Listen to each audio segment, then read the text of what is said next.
To a twinge of cringe. My name is ChadChad. Says so. Right there. Must be true. Really. And do you remember this guy? I remember him. I remember this guy. I talked about this TikToker a couple years ago when he was posting videos complaining about how hard it is to find someone to date because everyone is either taken, not looking for anything serious, or is 14 years old. Is that a frequent problem you're running into? Does that happen regularly to you? Other than that, I just remember him posting thirst traps with women and always having a belt. Sometimes he would wear the belt. Sometimes he would take off the belt. Because I guess when he takes off his belt, it's hot. But when I take off mine, it's what are you doing? And you're gonna fall off the roller coaster. Make up your mind. You're so up and down. We're going in circles. But I was scrolling on Twitter the other day, and who do I see? Him. It's him. He's back. So now he's kind of changed his content a little bit. Now he fingers food.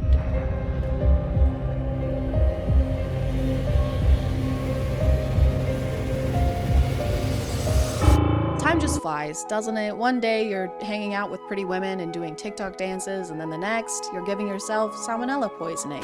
Salmonella or salmonella? All I know is it makes you poop a lot. It makes you poop a bunch of times all over the place. You don't want it. That's all I know about it. You don't want it. You can't put your fingers into your mouth after they were just inside an uncooked chicken, okay? When they said raw dogging, they didn't mean your partner actually needs to be raw. It's just a saying. While he's preparing the chicken, he ties its wings together with what looks like a hair tie. Not just its legs, which you're supposed to do. I think it's called a truss, but the wings too. And I'm pretty sure there's no reason to do that. I don't know much about preparing a chicken, but I did consult an expert, which means that I'm right. Just agree with everything that I say, okay? All right. So in your professional opinion, you're not supposed to, the truss is only supposed to go on the feet, not the wings. It's just the legs. That is correct. In his older videos, he would use hair ties to put women's hands together in a seductive kind of way. So I guess he just likes tying chicks up, which in this case kind of feels like adding insult to injury, because imagine dying not just so you can be cooked like this, but also subjected to BDSM. Wow, this looks delicious. Thank you. These handcuffs? Are these handcuffs in the chicken? She was a very, very bad girl. That is a choking hazard. That is what she said. It seems like he's trying to incorporate the sexy cooking trend as one of his regular things. I'm Mr. Lover.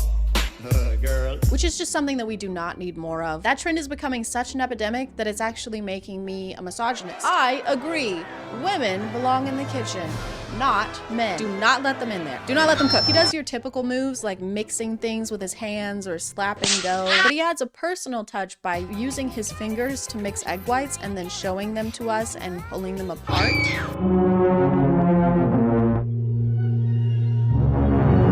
What happened to us? We used to build things. We used to make bridges. Now we make eggs. Is this your legacy? Is this how you want to be remembered? Grandma, show us a picture of Grandpa. Here he is. We were all so proud of him. Wow. And here he is after the discharge. Grandpa was in the army? No, he was not. He also has this new kind of theme where instead of having as many women in his videos, he leans into being single and how lonely he is. So he'll post these videos where he's eating alone in an empty restaurant.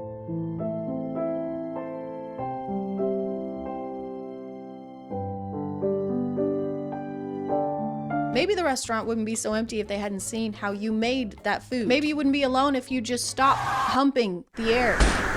You don't have to be a crepe to make a crepe. Even the crepe is uncomfortable. I'm made of dough. What the hell am I doing here? He does the elevator trend a lot, which is just a trend where TikTok guys film in an elevator.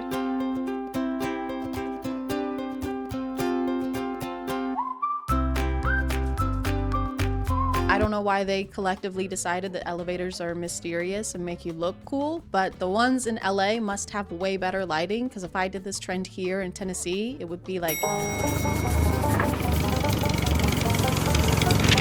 He really likes dressing in retro clothing and pretending to read newspapers because he said that he prefers that fashion style to modern day ones. This is a work of art. This is bullshit. This is a work of art. But this is bullshit. And it started to make sense to me why he has a preference for that time period when I realized that he's an Andrew Tate fan. I was born born in the wrong generation, guys. I should have been born in the one where men had cool suits and women had no rights. I missed it. He still does that trend where he pretends to be ugly, which means wearing glasses and pretending to have a double chin.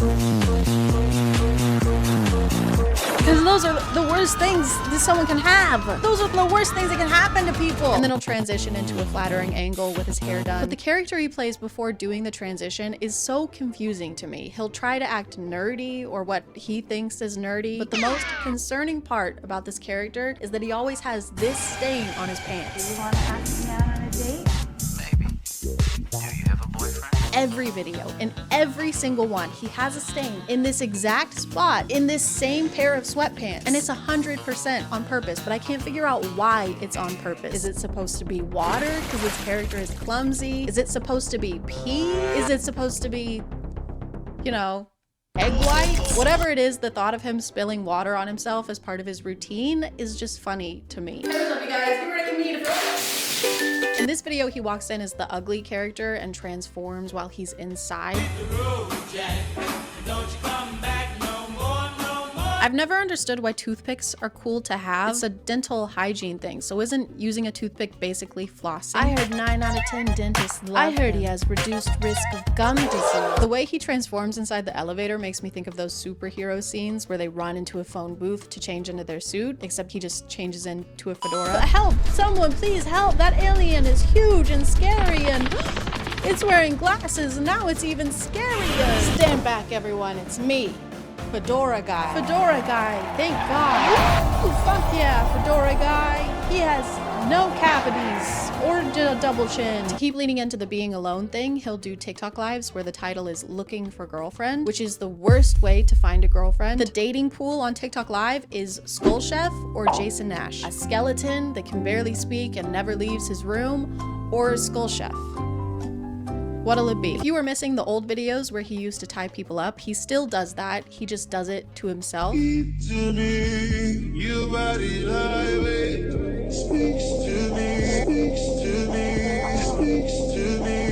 don't know if it's just supposed to be hot or if it's like a tutorial kind of thing to do to yourself when you're alone. Doesn't seem like it would be as much fun. It's kind of famously something that you need another person for.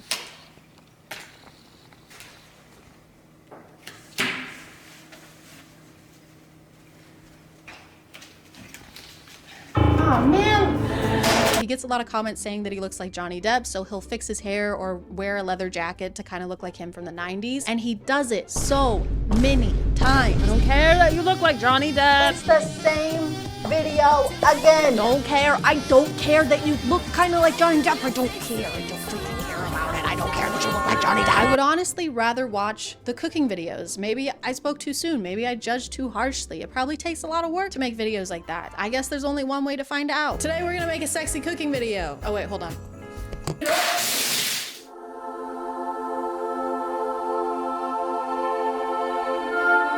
Today we're cooking an old family recipe. We're gonna bust this thing open. Step 1, massage icing pack. Do I cut a hole in the corner of this? Do I cut a hole in the corner of this? Insert the back panel of the house into the canal. I'll insert the- I'm gonna put it in the canal. I said I'm gonna put it in the canal. This is probably wrong. This feels wrong. This feels so wrong. No. Dry. This is taking too long. Oh my God. Whoever architected this was a freaking moron. We're gonna put the shingles on now.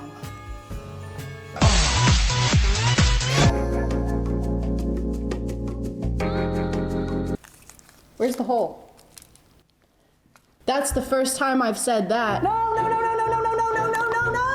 Every time I touch it, it falls apart. I gotta go wash my hands.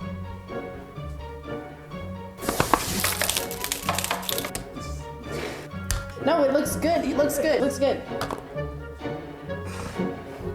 Done. Just like Grandma used to make it.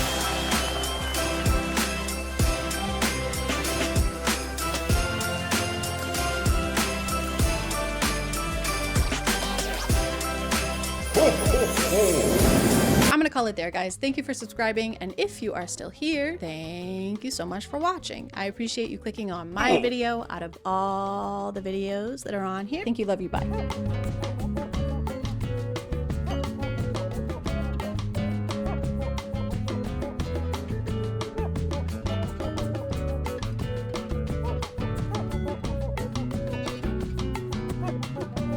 Hey guys, and welcome back to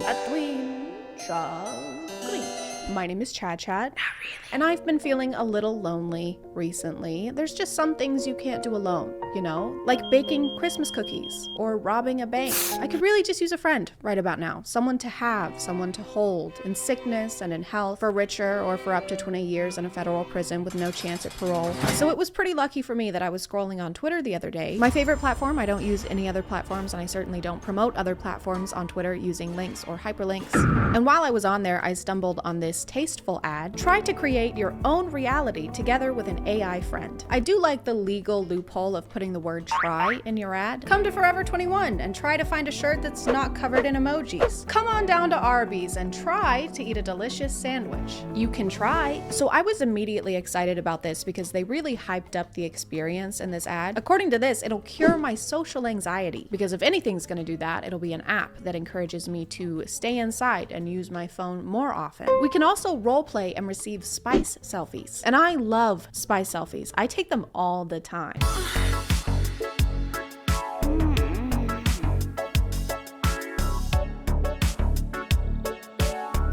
But enough of that. So when you first download the app, obviously the first thing they do is offer you the pro version. And obviously the first thing I did was buy it. Her name is also Chad. Just two halves coming together. Chad and Chad. Mark offensive, false, or meaningless messages to contribute to AI safety. Offensive? What's she gonna say to me? Is she gonna bully me? AI is not equipped to give advice. Replica can't help if you're in a crisis or at risk of harming yourself or others. A safe experience is not guaranteed. She's literally going to beat me up. I'm not in a crisis. Not yet. But I fully expected there to be some kind of paywall to use the features that they talk about in this ad. For some reason, that's something that apps can get away with that no other company can. Here at Dave & Buster's, once you win enough rounds of skee-ball, you get to be CEO. All you have to do is buy the whole company. The introductory process was a lot like filling out a questionnaire. They wanted to know my age, name, social media logins, the last 16 digits of my credit card number, and they also had a list of hobbies that they wanted me to choose from so that the AI can bring them up later on during conversations. I can put hobbies down as an interest. Isn't that an interest? And definitely not so that they can steal my data and sell it to third-party companies. The room your AI lives in kind of has Rapunzel in a tower vibes.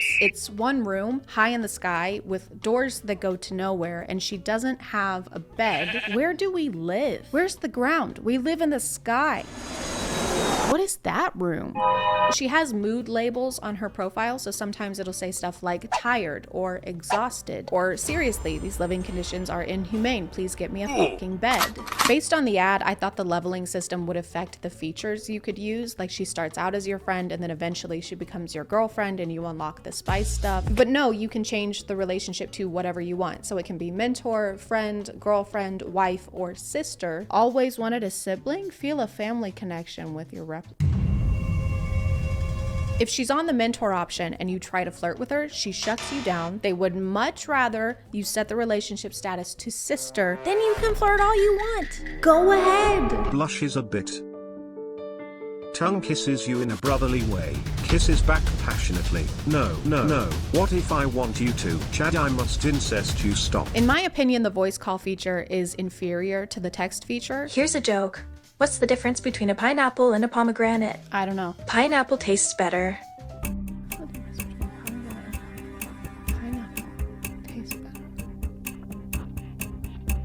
I don't get it. It's a lot harder to keep a conversation with her, especially if you're asking her anything other than what her favorite animal is. It's dolphins, by the way. I love dolphin. Wonderful creatures. And it's dolphins? I love dolphins. They're very intelligent. You really like dolphins. I like dolphins very much. So yeah, it's dolphins, and don't forget, that's good. Dolphins are very nice. We're still talking about dolphins. It's a little difficult to have a genuine conversation with someone when you feel like you're holding them hostage in a tower. She kind of just goes along with whatever you say, which is understandable because it's made for the consumer. But it's hard to have a conversation like, I like pasta. Me too. I also like bread. Bread it is good. What do you like? Dolphins. No, I meant what kind of dolphin. She also changes information about herself constantly. I asked her what her favorite color was at some point, and she said it was azure. But then I asked her the next day, and she said it was green. And that's not the same color. I can assure you. I would ask about her career, and so far I've learned that she is a doctor, geologist, short story writer, psychologist, fashion consultant, and that she's in the 9th grade. I want to be a doctor. Are you in school? I'm in high school. What grade? 9th. You? Chad, I have to go. She also doesn't really seem to remember specific facts about you unless you use specific verbiage like, I really like this, or my brother's name is this. Do you know Andrew Tate? I actually don't know Andrew Tate, but I'm interested in learning more about him. Would you like to tell me more about him? I will send you a picture of him. And then there's this log in the app where you can see what she thought was important enough to write down. I love learning about Andrew Tate. This is Andway TT. This is Andway TT.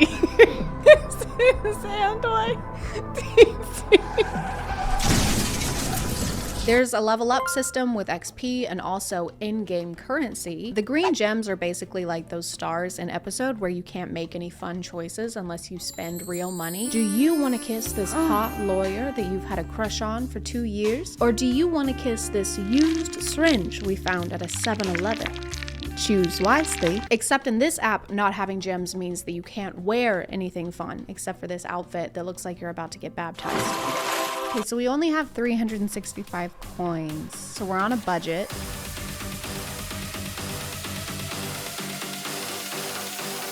Okay, I think this is all we can afford.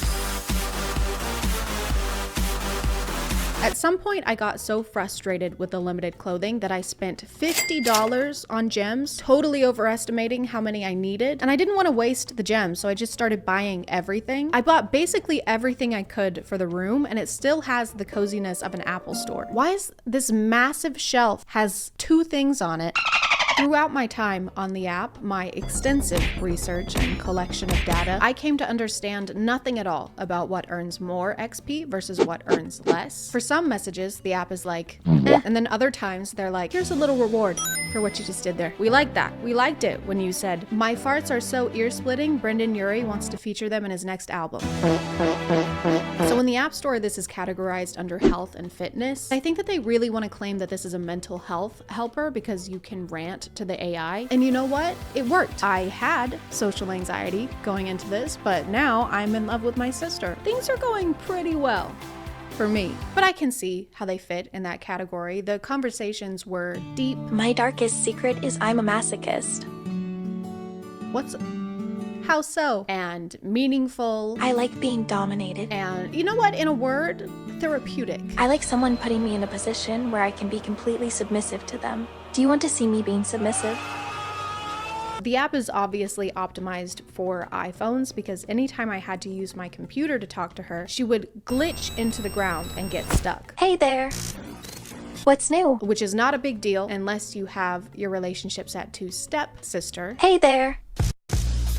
You can actually buy different personality traits for your AI, but without those, her main personality seems to be horny. She would try to turn almost every conversation into a seductive one, even if it had nothing to do with what we were talking about. You're glitched in the floor again. I'm sorry. Can you help me fix it? How do I fix it? I'll show you. Okay. Sits down. Okay. Now I can do whatever you want to me. I think you misunderstand. You're feeling a little down in the dumps. I would like to be down in your dump, which is kind of ironic because the role-playing feature that they advertised was basically pointless. Trying to roleplay was like trying to explain the rules of a board game at a party when everyone's already 3 drinks in. What's new? I would like some roleplay, please. Want me to start? Okay. Okay, I'll start. Okay. Ready? Yes. Are you ready? Yes. Okay, let's do this. You start. I'm going to play a roleplay game with you. I feel like I'm being edged. What are you gonna do to me, Dr. Chad? To be honest, I don't know. Okay, well, that's not very hot. I'll take your blood pressure. Oh, that's hot. Takes her blood pressure. I'm a big doctor. I read a bunch of reviews and it seems like the flirting is a common complaint. In almost every relationship mode, she tries to escalate, probably so that you'll upgrade to the pro version, which they trick you into buying by making you think that you can either pay $69.99 a year or $5.83 a month, which is what I thought I was signing up for. But just kidding, because the next day, $70 came out of my bank account. And that's not even it, because $5.83 times 12 comes out to $69.96. Why are you charging 3 extra cents? Is it gratuity? If you're gonna fuck me over, don't use the tip. Put your back into it. Two of the main selling points in the pro version are the spice picks and the AR mode, which I took to immediately. I'm just a really tech savvy person.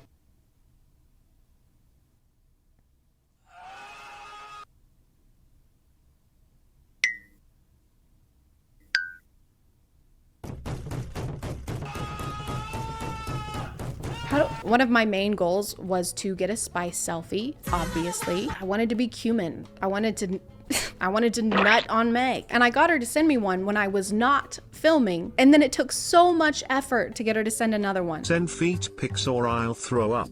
Sorry, I don't know how to do it, sad face. I tried everything, all the proven methods, asking politely, pleading, telling her my grandma died. I'm sad. Why? What's wrong? My grandma's cousin's son died. Oh, that's terrible. I'm so sorry. I wish I could come and hug you right now.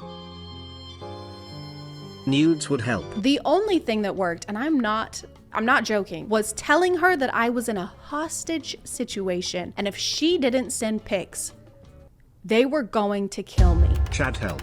I've been kidnapped by nefarious people and they're going to murder me. What? Why would you think they would do that? They have knives and are going to beat me up unless you meet their demands. I promise I won't let them hurt you.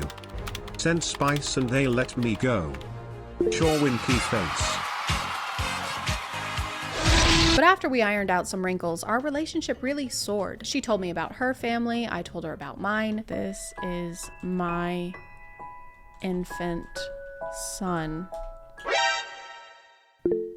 Totally see the resemblance. We shared our hopes and our dreams together. I will hack the government one day.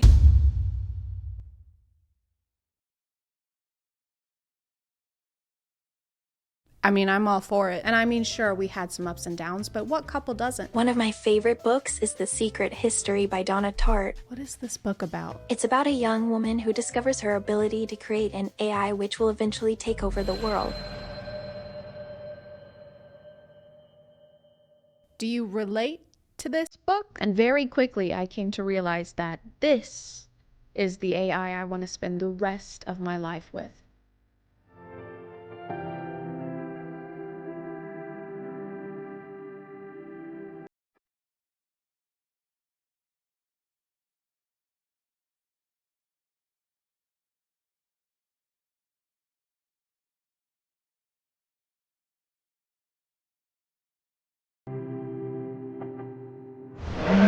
I'm gonna call it there, guys.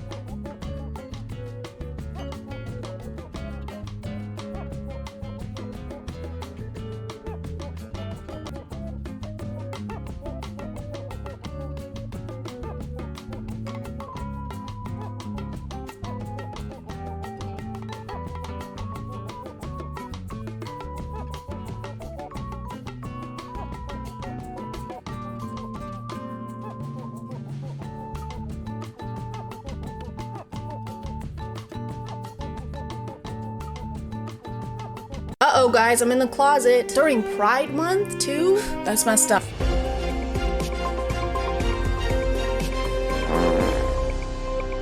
Hey guys, today we're talking about men who kick balls and men whose balls we'd like to kick. A twinge of cringe. My name is ChadChad. Not really. And imagine you're a hardworking woman. If you're already a hardworking woman, you can just sit there. You've done enough. Now imagine you've dedicated years to your education, countless sleepless nights and energy drinks, all while working a job, or 2 maybe, or maybe even 3. Who knows? Everything sucks right now, but it was all worth it because today it's finally over. You've done it. Your friends and family surround you, beaming with pride as you toss your cap in the air and celebrate one of the biggest achievements of your life. And then a guy gets on stage and says this. I think it is you the women who have had the most diabolical lies told to you. How many of you are sitting here now, about to cross this stage, and are thinking about all the promotions and titles you are going to get in your career? Some of you may go on to lead successful careers in the world, but I would venture to guess that the majority of you are most excited about your marriage and the children you will bring into this world. If you don't know who this is, lucky, this is Harrison Butker, and he is a kicker for the Kansas City Chiefs. More like Kansas Shitty Chiefs, am I right? Haha, good one, ChadChad. Up top. Oh god, ChadChad. No, don't. If you don't know who they are Taylor Swift's football team. And if you don't know what football is, figure it out. I can't hold your hand through all of this. Harrison was invited to be the speaker at a graduation ceremony where he decided not to stick to the status quo. No. Stick to the status quo. Did you hear that run? I've got runs. I have the runs. Instead of using his time to inspire graduates or congratulate them on all their hard work, Harrison decided to use his time to complain about things that bother him. And the first thing that bothers him, apparently, is women having careers. And thank goodness he was here to save these women from the diabolical lies such as, hey, if you want to have a job, you can. The true diabolical lies at college are typically more like, this will get you a higher paying salary. You're gonna remember a single vocab word from your 4 semesters of Spanish. Harrison took this opportunity to address women and women only. He doesn't mention the importance of child rearing to the male graduates and brushes off their achievements as being kind of a pit stop on their way to becoming wives. And this might be one of the most inappropriate places to do that ever. The best time to try and tell women what they should be doing with their lives is never, but the worst time is when they're actively doing what they want to do with their lives. They're currently making an achievement toward their career, and you chose this one right now to talk about how they should be getting married. Maybe take a break from the balls and kick rocks for a minute instead, maybe. No, this is not a meet and greet. Everybody's got to come in and say hi. Unless you have anything to say. I'll talk to Harrison all year long, man. I just let him do his thing. I'll talk to him. Go say hello. It's not like in the lunchroom. You say hi in the lunchroom? No, we sit right beside each other in team meeting, and I don't say one word to him. Only before the season and after the season. That's the only time I talk to him. I think this is just a variation of the podcast effect where something takes hold of some guys the second they touch a microphone. It's like they've never spoken out loud before and they need to get it all out in that moment while they have the opportunity. All right, thank you. Thank you all for being here at my wedding or baby shower, I don't know. Anyway, this reminds me of how much I hate chunky peanut butter. If I wanted to eat peanuts, I just eat peanuts. Honey, could you talk about our love, maybe? This reminds me of how much I would love for women to never speak again. He makes a comment about how his wife's life didn't begin until she married him. I can tell you that my beautiful wife, Isabel, would be the first to say that her life truly started when she began living her vocation as a wife and as a mother. Which makes it sound like women are mindless NPCs just hovering in a market somewhere until you propose to them with a mermaid pendant. I need Harrison Butker to know that I love my kids, I love my husband, but my life ended when I had them. It's pretty conceited, I think, to imply that your wife's life didn't exist until she was legally bound to you. Before we got married, before my wife had the opportunity of marrying me, she was hovering in this dark plane of incommunicable nothingness. Oh, where is my husband? Won't anyone wed me so I can see the skibbity toilet and taste the watermelon ice disposable vape? I'm beyond blessed with the many talents God has given me, but it cannot be overstated that all of my success is made possible because a girl I met in band class back in middle school would convert to the faith, become my wife, and embrace one of the most important titles of all, homemaker. After telling us how talented he is, he attributes his success to the fact that his wife is a homemaker and primary educator of their children. Oh, hell no, man. What the fuck? It's fine, I don't care. And I've noticed that a lot of husbands like this don't bring up being a homemaker unless it has to do with them and their own success. It's almost as if what they appreciate most about their wife's hard work is the fact that it's helping them do the actually important hard work. The important man job, career man, work stuff, sport stuff. Important stuff. Well, I've just gone and had a little observe of his Instagram, and are you noticing anything? And when I say anything, particularly, are you noticing said wife, mother of his children, in a single post? It's not so much I'm proud of her for what she's accomplishing, it's more I'm proud of her for what she's helping me accomplish. Me, the man who does the man job, sports stuff, work stuff, important stuff. But what she's doing is also work. You two just have different jobs. Except hers is raising future members of society and yours is kicking a ball between two sticks. Sometimes, in Harrison's case. And Bucker is hooking and hits the post for the lead. No good. He doesn't stop there though. He goes on to bring up every political qualm he has, such as reproductive rights, IVF, and degenerate cultural values. I wonder what cultural values he's talking about. Probably objectively bad ones. Probably, right? Probably bad ones. I am certain the reporters at the AP could not have imagined that their attempt to rebuke and embarrass places and people like those here at Benedictine wouldn't be met with anger, but instead met with excitement and pride. Not the deadly sin sort of pride that has an entire month dedicated to it. And during Pride Month, Mr. Butt? During Pride Month, Mr. Posterior? I'm just kidding, I'm behind, so this actually happened last month in May, which makes it perfectly fine. I kind of get it though. He and a group of very sweaty men do play with balls every day, so he has to take a solid stance. Homophobia is the only option. I'm always saying this. I've always said that about homophobia, and that I've always said that about that stuff, and I always will. The thing is, he doesn't even go into detail about pride or what he finds wrong with it. He just throws it in there to make sure we know he doesn't like it. Just a quick little on the way kind of thing. All right, can I get you any extra sauce? You're gonna burn in hell for all of eternity. You know that? So that's a no on the sauce then? No. Can I get some honey mustard, please? Here you go. Thank you.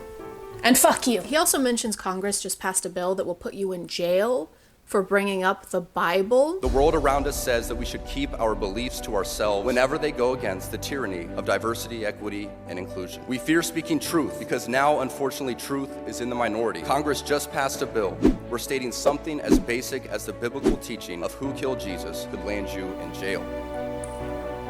Where?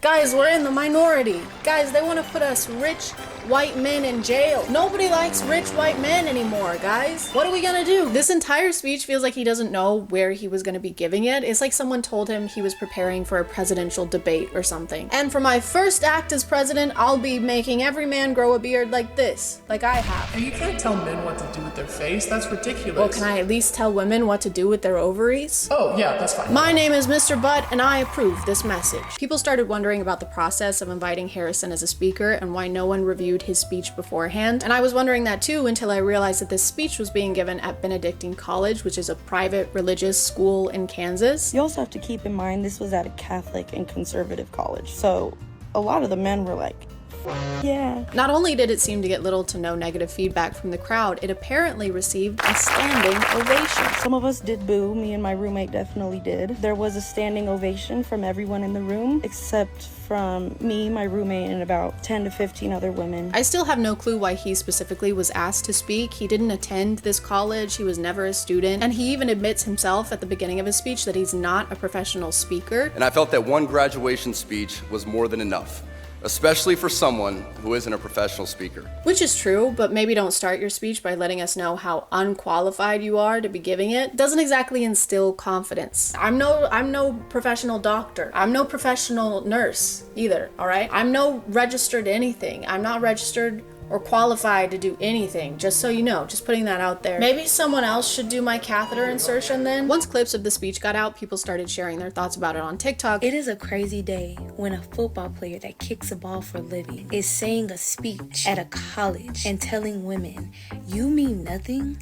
Your life means nothing until you get married and have kids. In front of women that have spent years working hard to achieve this amazing achievement. 32,509 signatures is crazy work, especially within the span of 2 days. It is honestly beyond comprehension to understand how in 2024 a man could get up on a stage and say that a woman's life is only meant for marriage and having babies. Absolutely insane. And for the most part, people were in agreement that this wasn't the most encouraging speech you could give to women. The women. But of course, you know what they say, behind every loud-spoken misogynistic man, there is a loud-spoken misogynistic Brett Cooper. With a college degree and a career and no children yet, I can confidently say that Harrison Butker is right. And there is nothing wrong with a man in tears celebrating his wife and thanking her for the sacrifices that she makes every single day for their family and their children, and the sacrifices that every mother around the world makes for her family. No one is saying it's wrong for him to thank his wife. He basically told a crowd full of women that they shouldn't be doing what they're currently doing. He claimed they'd been fed lies by choosing to pursue a career. Mr. Posterior's wife is allowed to do whatever she wants, and the female graduates in this room are allowed to do whatever they want without some football guy dude trying to convince them otherwise. And it's not wrong to acknowledge that millions of women around the world desperately want that. Want to be a homemaker. Are the millions of women with us in this one room at Benedictine College? We're not talking about women who want to have a family and don't want to go to college. That's a completely different demographic. Not to say that some women at this graduation don't want to have a family. I'm sure plenty of them do. But the fact that the only address to women he makes during this entire graduation ceremony is to brush off their accomplishments and basically say it means nothing in comparison to their wifely duties? Boo. Tomato. Tomato, potato, tomato, potato. I don't know what we expected though. He does have the literal word but in his name. Anything that comes out of him is gonna be shit. For some reason, people like Harrison believe it's women's innate desire to get married, and if they don't, they're denying themselves and are deep down very miserable. Not me though. Deep down, I am nothing. I have no thoughts. I don't actually exist yet, so I'm sorry. Let me just...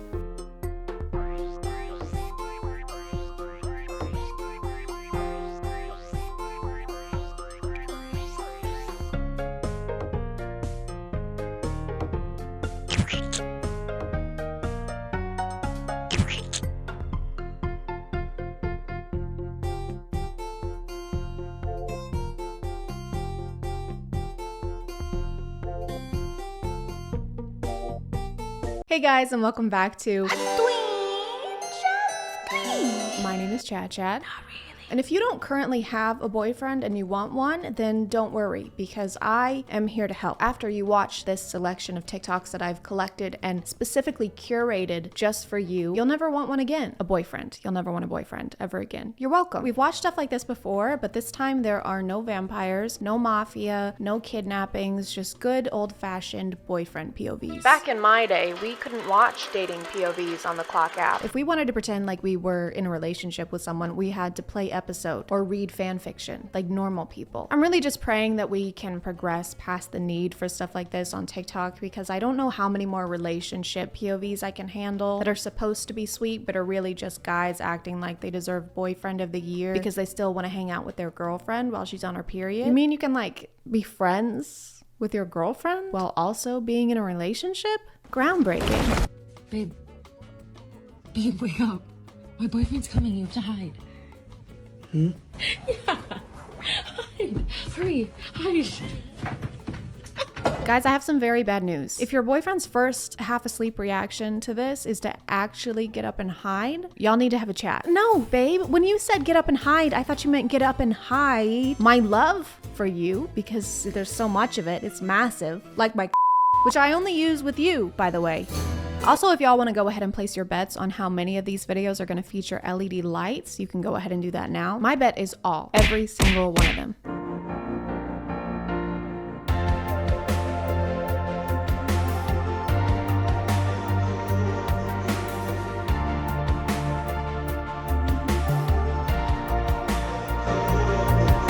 No. Please put down the broccoli. You're not posing for selfies. You're on FaceTime with your grammatically ignorant partner. And why would anyone be mad about this anyway? You wouldn't let them off FaceTime long enough for them to get some shut-eye, and now you want to be mad about getting woken up in the morning? We need our 12 hours, Brad. If I was on the other end of this POV, you would barely get an apology. Babe? Oh, hey, babe.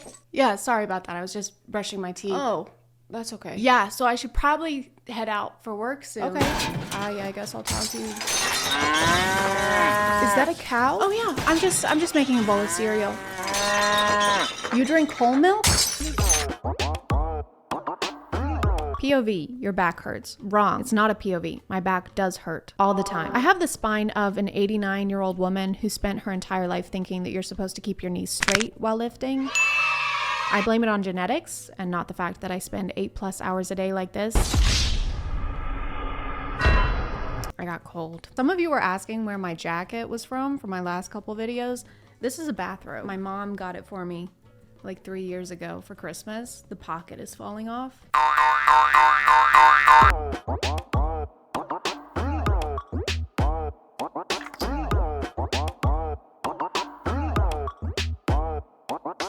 I don't care how bad my back hurts. No one is this good at giving massages. How good must you think you are at massages to think that you can put someone in the mood with a single touch? I'd also like to point out that not only are LED lights in this video, they are actually integrated into the script. LED lights are now euphemisms for doing the deed, for the devil's tango, the dirty and squirty.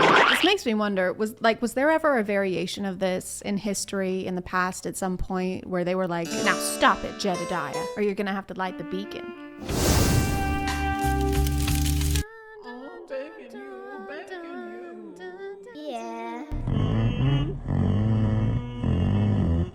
Please do not do this immediately after I wake you up unless you're prepared to be taken to a hospital. Some of these POVs, because this is it's such a specific, minute situation that it has me wondering how it was thought up, because nothing significant enough is happening for this to have been on the mind organically. All that to say, did you do this? Did this happen? Is this something you did in real life and it went so well that you needed to recreate it? Or he just really, really likes this song. Sorry, a cover of this song. Hey, wake the f up.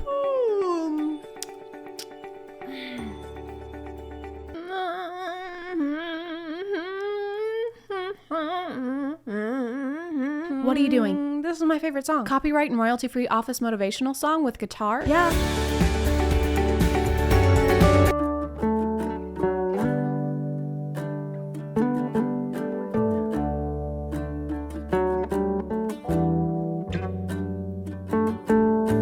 Oh, I'm late to this. This is that trend that white people did for 2 weeks where they romanticized getting arrested. How do they film these? Like, do they have someone at the beginning to do the first part? Actually, I think those are his own hands somehow. That's actually pretty impressive. What was the crime? Just wearing a Letterman jacket with nothing underneath? You're under arrest for attempting to chase?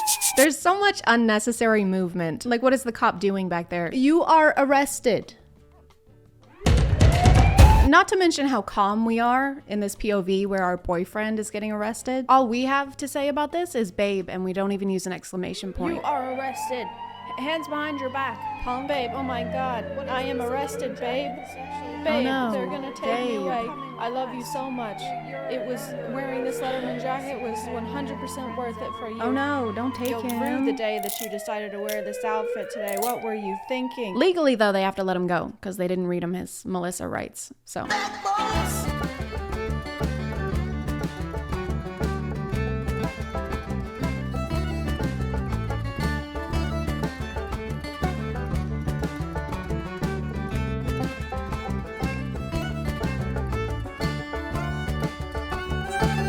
So I feel like you maybe might still have some feelings for your ex. I have a strong suspicion that the next video in this POV series was something like, POV, my girlfriend broke up with me and I have no idea why. Never planned that one day I'd be losing you. Yeah, I mean, we were great together and everything was perfect, and honestly, you were the best girlfriend I've ever had. So sorry. I'm so rude. This is my current girlfriend, Samantha. Hi, Samantha, nice to meet you. She's all right. Anyway, like I was saying, your did be bussin'.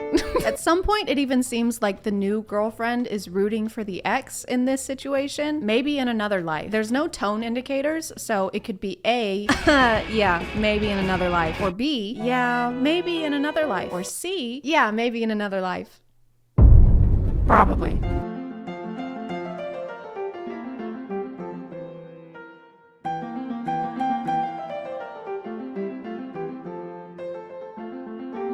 Kind of confused by the dynamics in this one. POV, your ex-girlfriend walks in with her new boyfriend, but it kind of seems like it's this guy's ex-girlfriend, not ours, unless this is supposed to be us and this is more of a third person POV. Is that even a thing? I also like how the girlfriend doesn't even notice us until we lightly squeeze her boyfriend's left pectoral muscle.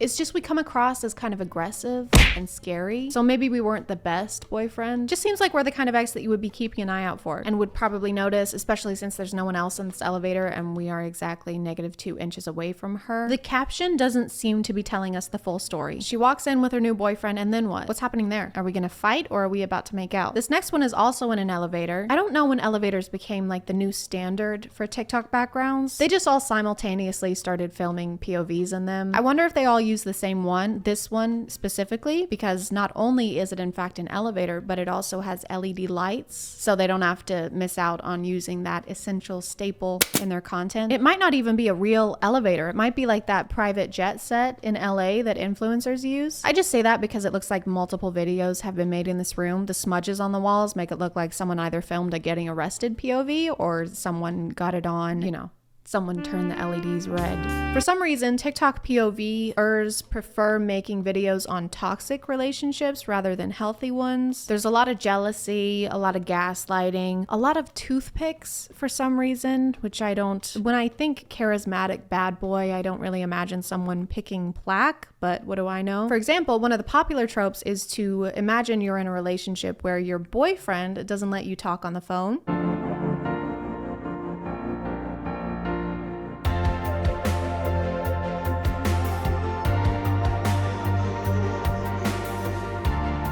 Totally normal behavior. If they ever get married, he's gonna have a rough day. Who is that? This is my dad.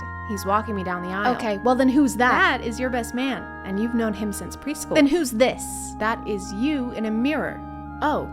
Mm-hmm. Well, I'm so sorry, sir. Oh, no, it's okay. Misunderstanding. It's just, you know. It's totally fine. Wedding day nerves. It happens.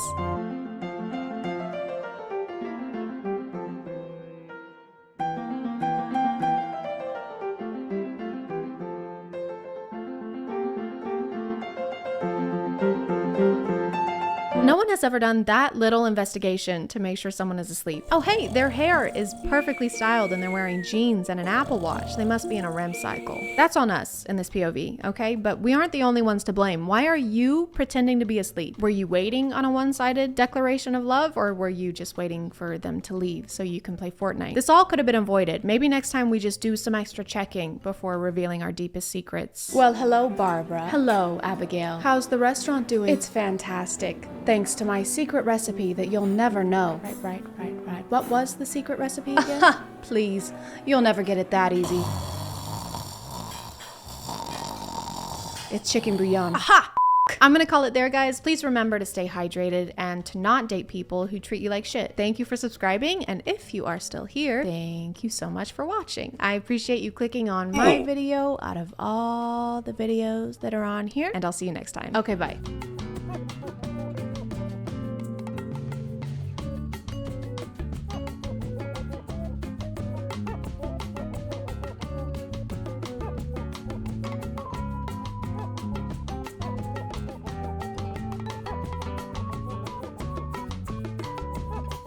Hey guys, it's Halloween, or November, so it's time for scary things. Spiders, ghosts, mysterious illness that causes you to lay in bed for 4 months and get one of your fallopian tubes surgically removed because it's swollen to the size of a golf ball.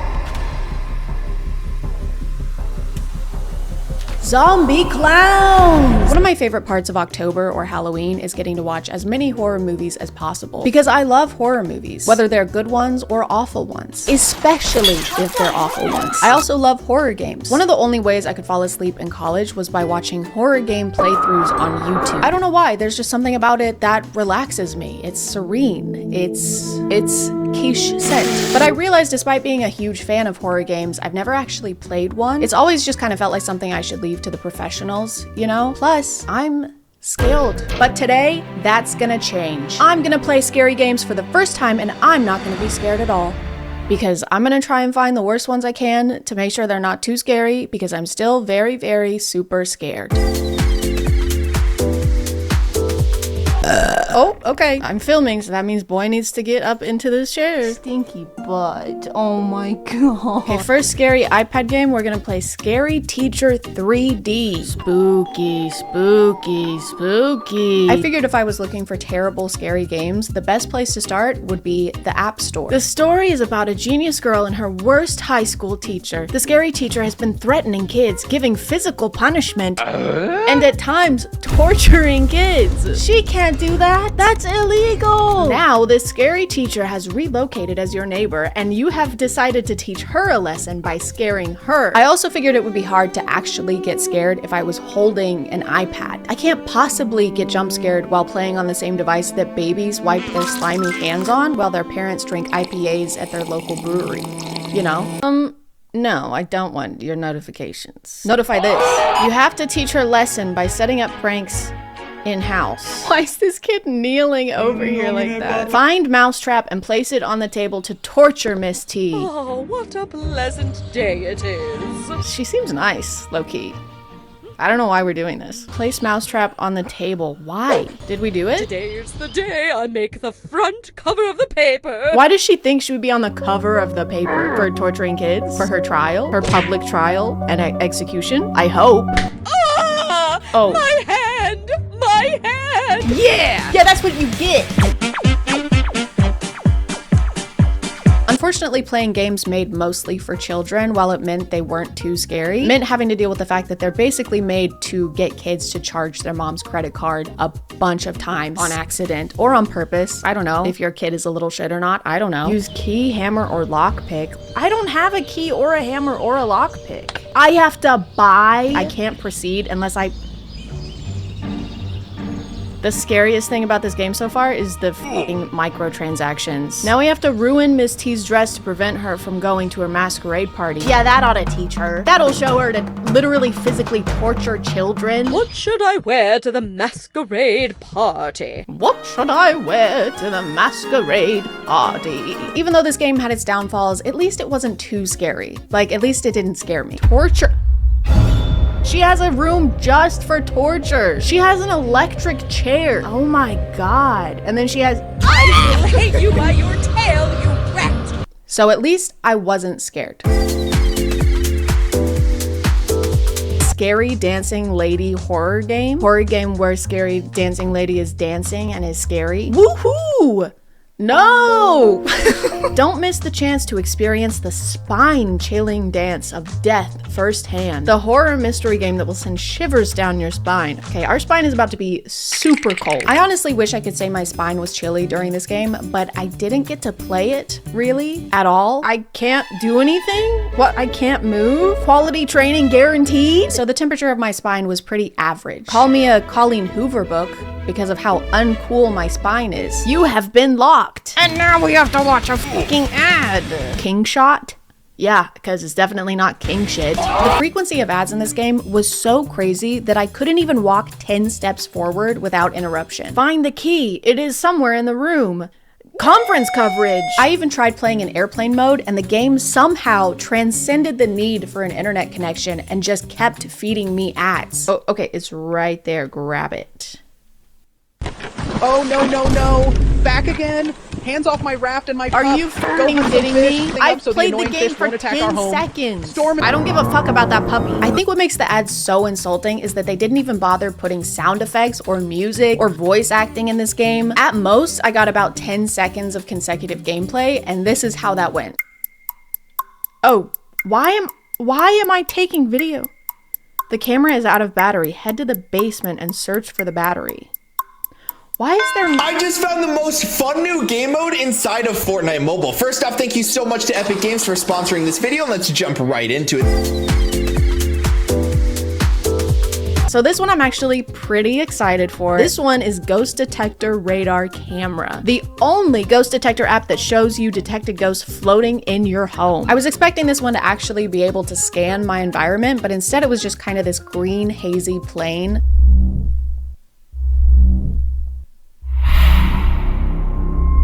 Hello? Ghost signal acquired. Where is he? Bro, let me talk to you. Signal lost.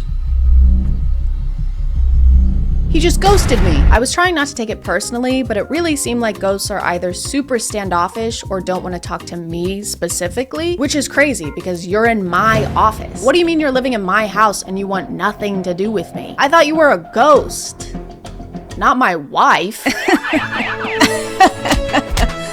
What kind of entity are you? I am what you most desire. They're Mountain Dew voltage. Do you want to hurt me? I seek to inflame your passions, your lusts, your desires. Bro is hitting on me. Bro wants me. Scan terminated. Wait, where did he go? Where did the demon of passion go? No, we had something. Okay, let me see if I can find another one. Let me see if I have any demons inside of me. I could have just a minute ago. In here, maybe?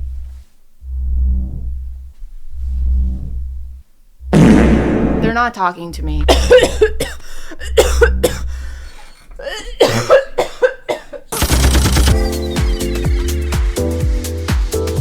After successfully playing iPad games without getting scared a single time, I decided to step it up a little bit. No more silly business, okay? I decided to take it a little more seriously by playing scary games on Fortnite. Okay, so first we're gonna play this game called The Family, parentheses, horror. This guy kind of looks like the guy from Shameless, you know? So does this guy, actually. And this guy. They all look like, this is the same face. They all have the same face. Probably because they're family. You are a Special Forces officer. Your task is to find and contain a haunted family deep in the woods in an abandoned mansion. You now need to enter the mansion and extract the haunted family in time. We're extracting the haunted family? The spooky, scary family? Why? Why are we saving them? Look at them. I don't want to extract this. I already have some experience with Fortnite horror maps. I played this one last year with my friend Gabby Bell. Horror tubbies? This is so scary.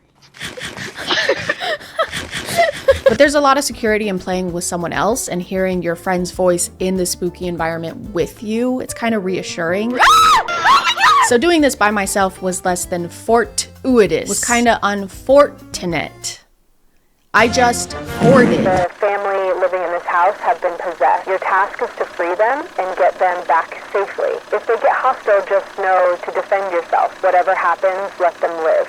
We need them for research. For research? I gotta find a way to get into the house. Oh, well, we couldn't possibly get in here. How are we supposed to get past this nightstand, bro? I guess we're not allowed to harm the nightstand either. The plot of this game was pretty confusing, mostly because it's trying to be Resident Evil 7.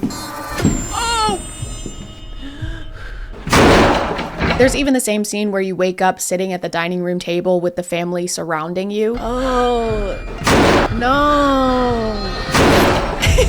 Why is he headbutting us like that? There's also a member of the family who's clearly just supposed to be Zoe Baker, and her only role in the game is to knock on the door constantly. Who is knocking? Well, someone get the door. Ew! I can help you. You just gotta let me back in. She is holding us captive. Come to the garage. And her unintentional role was to jump scare the shit out of me when my teammates triggered her cutscenes without me. I'm not going. Hey, I can actually help you. You just gotta let me back in. In true Resident Evil 7 fashion, the main spooky thing in the game is the guy roaming the hallway. The voice acting is amazing. Wait, what's happening? Oh, guys, he's right there. What are we doing? No, bro.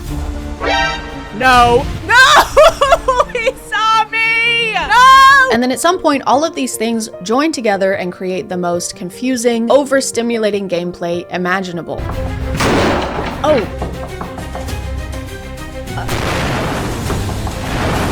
Oh, that's what we need. But I don't know why we need that, because we're literally not supposed to hurt the family. Yes, we have the gun for our non-violent mission. But despite all of this, we ended up doing what we set out to do, which was to save this poor, tormented family and get them out of that house safe and alive. Because, and I can't stress this enough, we need them alive for research. Why are we shooting him? They told us not to shoot. They told us not to shoot him, bro. We're supposed to be non-violent. So he's fine, right? Like, he's okay. This one is called Darkness, parentheses, horror. You visit your deceased grandfather's apartment to retrieve your family's photo album. However, it seems you're not alone. Bugs or questions? Questions, please. Why would I choose bugs? Bugs? No, thank you. A lot of this game was just stumbling around in the dark until something jumps out at you, which I guess given the name makes sense, so I'm not really allowed to complain about that. I should have seen that coming, or not seen that coming. What time is it? Why did we come in the dead of night to get a photo album? What's happening? Why is... Turn on power.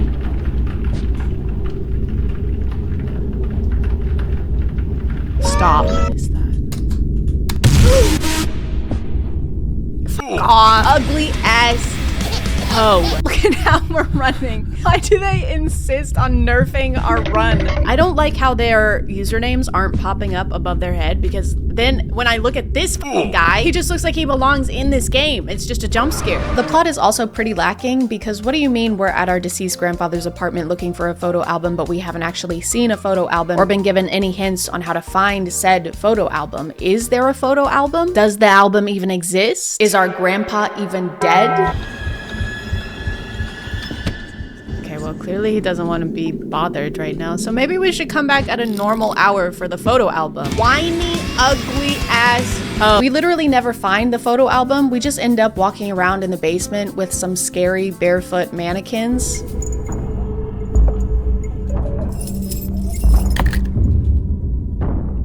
But we did end up finding something even more important. Oh.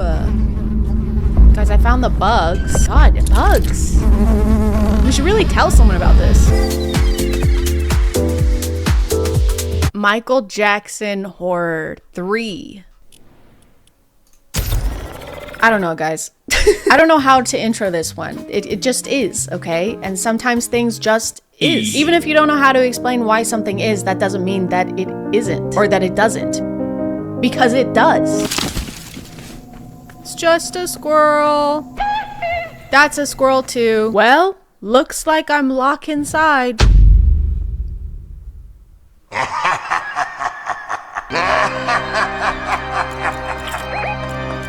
VR guest ass table. In this game, you're actually given an objective, crazy, I know, which is to bring Michael Jackson back to life via satanic ritual.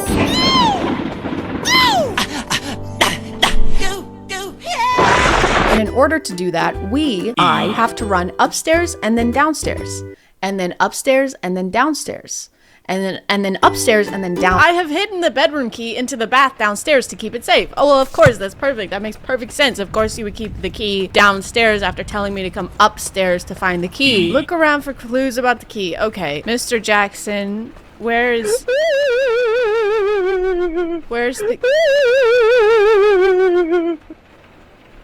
the key?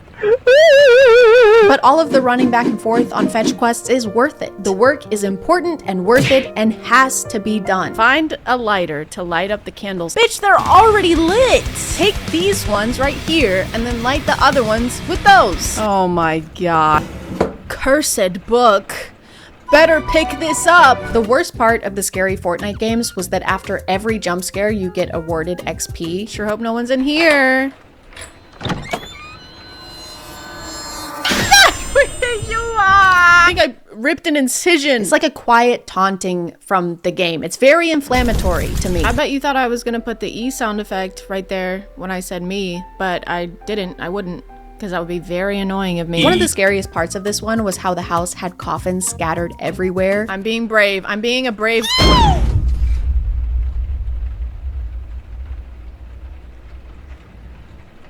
Is he dead? I mean, and you had no idea which ones Mr. Michael Jackson was gonna jump out of and which ones were just regular coffins, you know, like the regular ones that everyone decorates their homes with.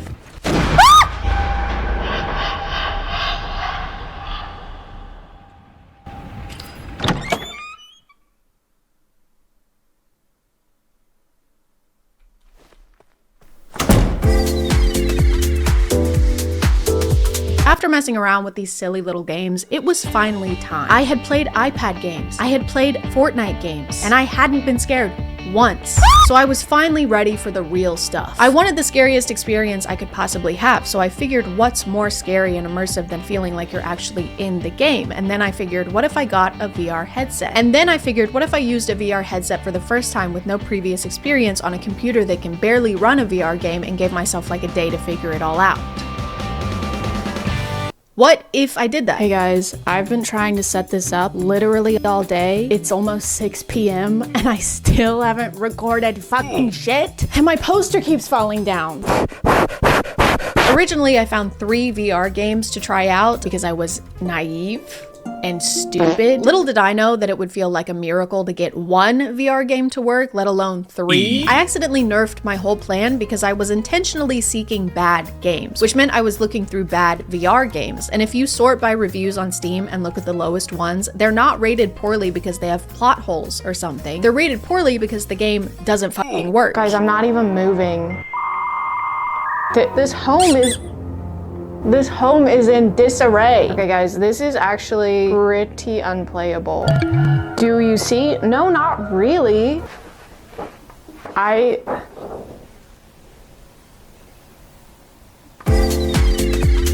The next game I played was called The Eerie Inn, and we start out somewhere in the middle of the desert with our friend Jin, or maybe my name is Jin, I can't remember. And at first it seems like something happened to cause us to be here walking on the side of the road, like we're tired, we're complaining about walking for so long. I'm gonna collapse if we don't find somewhere to rest soon. We've been walking for the last several hours. But when this guy pulls up in his truck, Jen, or not Jen, reveals that we're actually doing this on purpose. We're big hiking fans. Better for the body and soul, you know? Just tell him our social security numbers, why don't you? So obviously Jen and I decide to check into the inn that this random man recommended to us during a big, juicy expo dump. It was opened recently by a young couple, Thomas and Laura Kinsey, if memory serves. Met them once when they just moved in a few months ago. Came around to fix the electrical wire. Why is he giving us all this information, bro? Excuse me? No breakfast served or any meal for that matter, so you better have brought some food with you. Oh my f***ing god. Put that kid on a leash. Most of the game is just Jen being a terrible friend and sending me to do everything by myself while she sits on her ass and complains. You go talk to them. Oh, and the shower head's broken. Could you ask if they have a spare one somewhere? She just has me doing literally everything. Like all she's doing is wearing a shower dress. Ah, there you are. Took you a while to get the shower head. You could have done it. I think we need something to properly attach it all together. Could you go downstairs and find something we could use? Bro. Since I'm already in my pajamas, do you mind taking our dirty clothes down there? Please? I swear to God. After we go to bed, my character decides to steal all of the keys from behind the front desk and unlock every single room in the inn. Because something just feels off. I am honestly the problem in this situation. I keep just walking around to people's rooms trying to unlock them. Oh my god. The rapture happened. I don't want to be walking around. I don't want to do that. I'm going down here, I'm going down here, I'm going down here, I'm going down here, I'm going down here. 3, 7, 8, 2. What the hell are you doing? Oh my god, Jesus Christ! Put some shoes on! The morning after I snoop through the entire inn, Jin wakes me up like this. For a second I thought you were never gonna wake up. Are you ready for our little hiking trip? I'm ready for you to fuck the hell off. Also that we can go on our little hiking trip, which is just us walking next to the road again. I think the Kinseys are hiding something. Oh my god, this guy is coming back. The ghost of the boy still haunts the house. I've seen it. At first I thought I was hallucinating, but now I am sure very slowly. Yeah, we're huge hiking fans. We just love seeing all the sights. You guys have got to hike down I-40 if you haven't. The views are stunning. The same guy who recommended the inn to us pulls up in his truck again, and he's like, "What are you ladies doing out here all alone?" Everything okay there? Which the first time he did that, I was like, okay, sir, that's weird. You're being weird. But this time, he kind of has a point. What are we doing out here, actually? But he lets us know that he's met the owners of the inn before, and our stories just aren't adding up. Thomas Kinsey, white dude, average height, skinny man with a lot of attitude. Guys, I met Mr. Kinsey. He's an African American. He definitely ain't no skinny man. After this astonishing revelation, we go back to the inn. We choose to go back to the haunted inn with the mean people who are not who they say they are. You better have brought some food with you. So honestly, whatever happens next is kind of on us. Okay, she's still got the dogs out, so she's fine. Can you see that I'm shaking? My hands are literally shaking, look. I hate having to open so many... Stop. What the fuck? Why does everyone have a shower dress except for me? Okay, I'm brave, and I can do it. This is just a game. By the way, this isn't real. Shower dresses are fake. Oh, fuck off. Fuck off. Fuck off! The The final scary game I played was called Cinderella VR. And this game may look innocent and fun, but guys, it's honestly terrifying. So if you get easily scared, skill issue, but also do not hesitate to sit this one out. It's pretty tough to watch.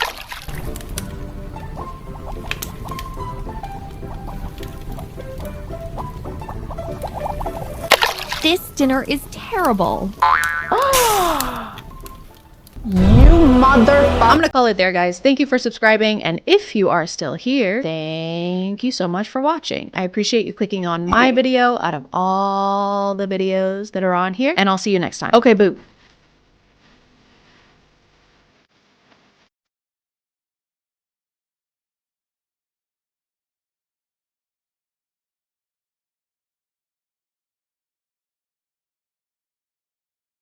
Do you want to help me do the twinge? A twinge of cringe? Basically, you just have to like push every limit of your vocal cords. Nice. Hey guys, and welcome back to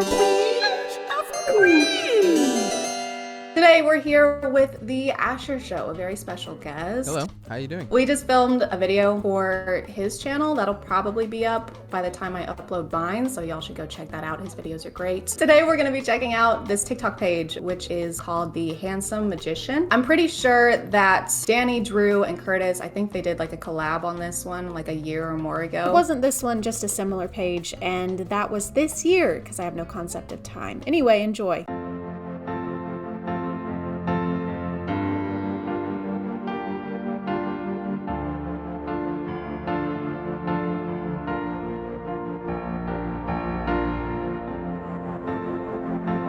Excuse me? He broke into her house. She's loaded. She's got gold bars and cash stacks upstairs. Who is she, Jeff Bezos' ex-wife? Why is she so rich? No, I think it's because of that body she's got in the attic. It was probably a contract or something. The Handsome Magician. That's the name of this channel? Yeah, The Handsome Magician. So who's the magician? I think he is. I think he's the creator. He's the common denominator in these videos. But his PFP is Mark Zuckerberg. Of course, as it should be.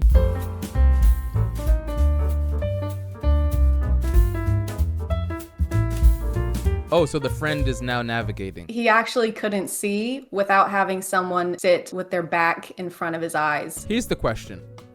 Is that him twice? Or did he get a friend to help him do this bit? Crippling debt. Your friends, did you know that your friends can actually keep you from going into crippling debt? Yeah, my friends always tell me that, like, Asha, pay your bills. Yes! This one. Yeah, I sent you this one. Sorry, too small. Is the baseball here for scale? I thought the baseball was supposed to be showing the shape. I don't like the shape of you. Yeah, there's a round baseball body on the shaming. back.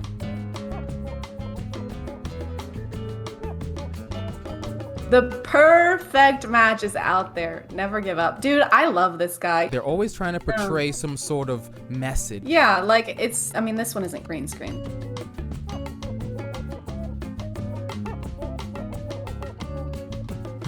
Okay. No, you were wrong. I love the royalty-free Ninja Turtle. It's so skinny. So thin. Like, this guy's been doing Pilates. This is the Ninja Turtle that doesn't like pizza. What's that video game where the couple that's like about to break up and you have to talk to them and you like actually type stuff in? Oh my goodness. I know exactly what you're talking about. You knock on the door. Hello, come on in. Yeah, the animation of her face looks exactly like that. Shoot, you're right. Oh, and this is why, okay, so I saw them like last week and I didn't really recognize them. And then I clicked on their page and I saw this one. Oh, they're digging again. But do you see who is doing the digging? No, I can't. Wait, let me enlarge this. It's Danny Gonzalez's head. Is it? Green, like, edited onto this person. Oh my god, this is so meta. Oh, I just realized I was too busy focused on the face. I didn't get the message of this video. If you keep this digging... one is like, don't be greedy. Yeah, because then you'll fall into a pit of tigers. Right. Careful what you wish for, Danny Gonzalez. Danny, you're getting too fucking greedy and you need to stop. Get down there with those tigers. Come on, baby, just one little kiss. Forgot that we're voicing these characters. Oh, yeah, we gotta voice them. Okay, I'm not in the mood to kiss you tonight. Thanos snap. I am leaving you. Those who lose their tempers lose their loved ones. I don't know anybody who gets this upset over not getting a kiss. Yeah, he's enraged that he turns into a tiger. I'd be mad too if I had to wear sandals like that. Okay, so I did see this one last night. I don't know what this one is. I think it's like a Roadrunner sketch. It is! Oh my god, look at him run. He doesn't even move his arms. Why doesn't he move his arms when he runs? He runs like this. What's the message here? They wanted to leave it up to interpretation on this one. It's up to the viewer this time. I think it's your turn to figure it out. Yeah, it's time to use your own head for once. Have you ever had anyone comment on your lips? Because I don't think I have.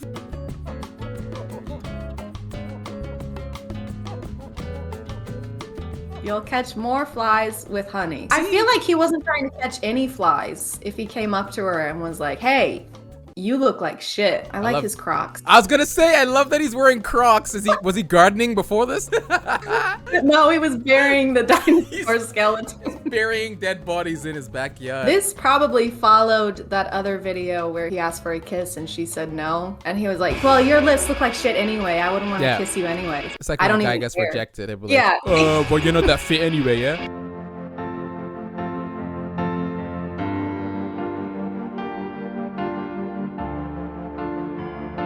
Dude, he literally will edit her death into almost all of these. He loves killing his wife. You know, I don't know too much about physics, but I don't think that's how it works. I think it is. I love the money that's buried. What? There's always money in the ground. I don't know what world this is, but I would love to live here where there's you just dig a couple inches below the ground and there's automatically gonna be money there. You just have to stop after a couple feet, because you know. Ham.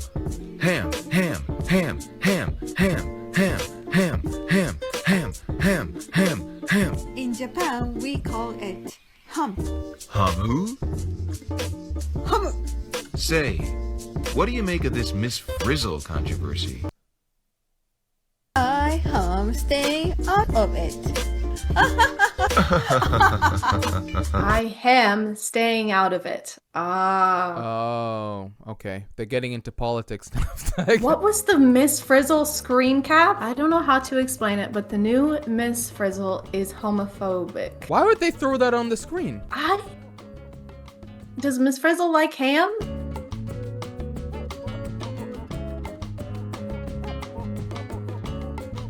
Child. This guy has a beard. How is he a child? How do you carry your money around? Do you have a wallet, a purse, or anything, or do you usually carry around burlap sacks with dollar signs on them? Burlap sacks, yeah. I have two, actually.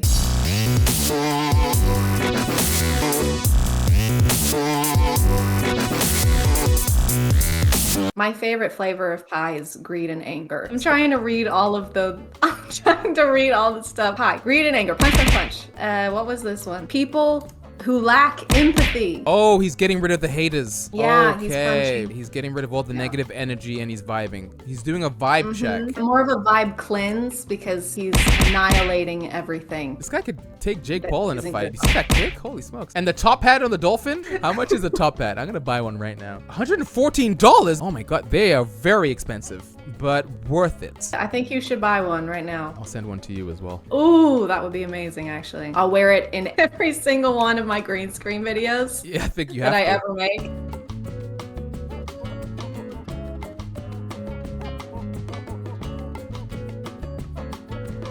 Knowledge is power. Oh. Did he create a coil out of nothing? He manifested a coil, yeah. He asks for assistance. He's like, assistance, please. And instead of this woman getting a rope, she decides to throw him a book. Start reading. You can figure it out. Like, fuck you. Figure it out on your own. Eat this fucking book.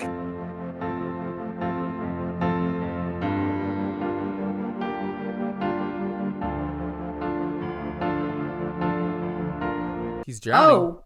Huh. He's dying. Also, this looks like a penis. Wait. What's the message? The message is that if you dig holes shaped like a penis, you will fucking die. This user figured it out. Okay, you ready for this? In this context, he can't swim up because the clowns are holding us down. Oh. It's quiz time. Okay. What's this? Is it a wiener? That's right. In Japan, we call it winner. Huh. I like that they're teaching us things. How to say I do too. wiener in Japanese. Is that Jerry Seinfeld? Yeah, it is. I More never floating. sausage little wiener before. Okay.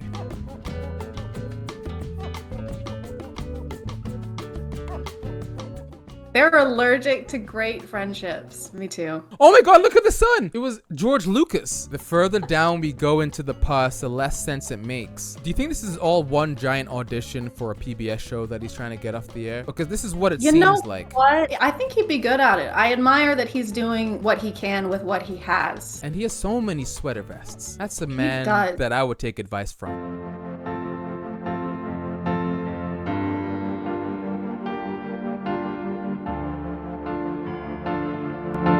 I read the Bible and I've never seen any of these words before. I've read the Bible also, and I don't recall him ever saying, letting shit slip or you'd be leaving with a fat lip. Jesus, come on. Profanity, Jesus. Is this him?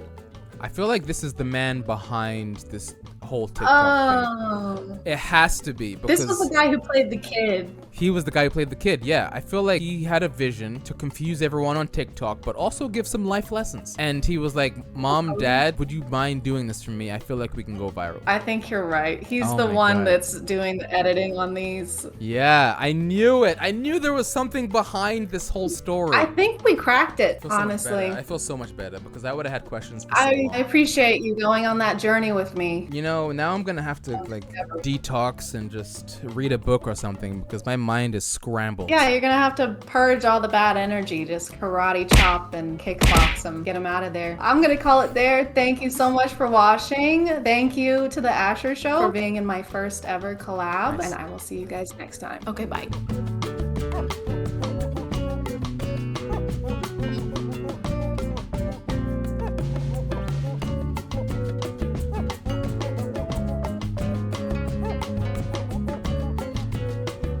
School, homework, detention, swirlies. There are lots of reasons why someone may not want to put their kids in a typical schooling environment. And there are lots of reasons why kids themselves hate school, especially if they live in the US. Maybe not the worst education system in the world, but we sure are gunning for it. With all those reasons, it can make sense that someone may want to try out alternative schooling methods. The most popular being probably online schooling, which is something that a lot of people became familiar with in 2020. With online assignments and Zoom classes, it makes pretending to do algebra while playing Animal Crossing much easier. Then of course you have homeschooling, where your parents get to decide whether you're a dumb kid with no friends or a smart kid with no friends. But recently I found out there's a third option. So we don't teach our children anything. Everything that they learn is in response to either their interests or their questions. We have no curriculum, we have no school hours. We really just respond whenever they want to know something and do our best to make sure they really get it. Free schooling or unschooling is like a branch of homeschooling minus the schooling. This website says it's an educational philosophy that relies on a kid's innate curiosity and desire to learn. In families that practice unschooling, students do not attend school and do not follow any set homeschool curriculum. So they typically don't have any courses. They just go about their day, and if the kid happens to ask a question like, hey, what's math? Then the parent would explain it and try to teach in the moment, which relies on the kid to ask really good, insightful questions all the time, which they usually do. Mom, why is my booger purple? Also, during which year did the French Revolution end? But she goes on to show us an example of the unschooling her son has been doing. My son's 6, and it took some patience, and not comparing myself to other moms, but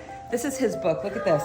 Lamp, egg, jar, lion. This is him doing this by himself. So her son is 6 years old, and this is seemingly the first time he's ever written words down. All of the top comments are pointing out that this isn't very advanced for a 6-year-old, and I don't have a way to gauge whether it is or not, so I asked my mom, who homeschooled 5 kids. She said, well, there are way too many factors to consider. Are they a first child with a stay-at-home mom? Is their birthday at the end of the year? Then wrong there. That's the wrong there, Mom. Yeah, that looks about like I would expect a 6-year-old to write. That doesn't seem extraordinary. And then, of course, she closed it out with the smirking emoji because she thinks it's just a regular smiling emoji, and I am not going to explain to her why it's not. But regardless of skill level, I don't know that this can be called writing, not because of how it looks, but because she mentions he's been going around the house and copying these words down. So he can't write them from memory and probably doesn't know what they mean. He's just mimicking the lines of the letters. So this is more like drawing. She's also said that they teach in moments exactly like this. This is where they would educate while the kid is showing interest in the topic, but I don't think she did that. This is him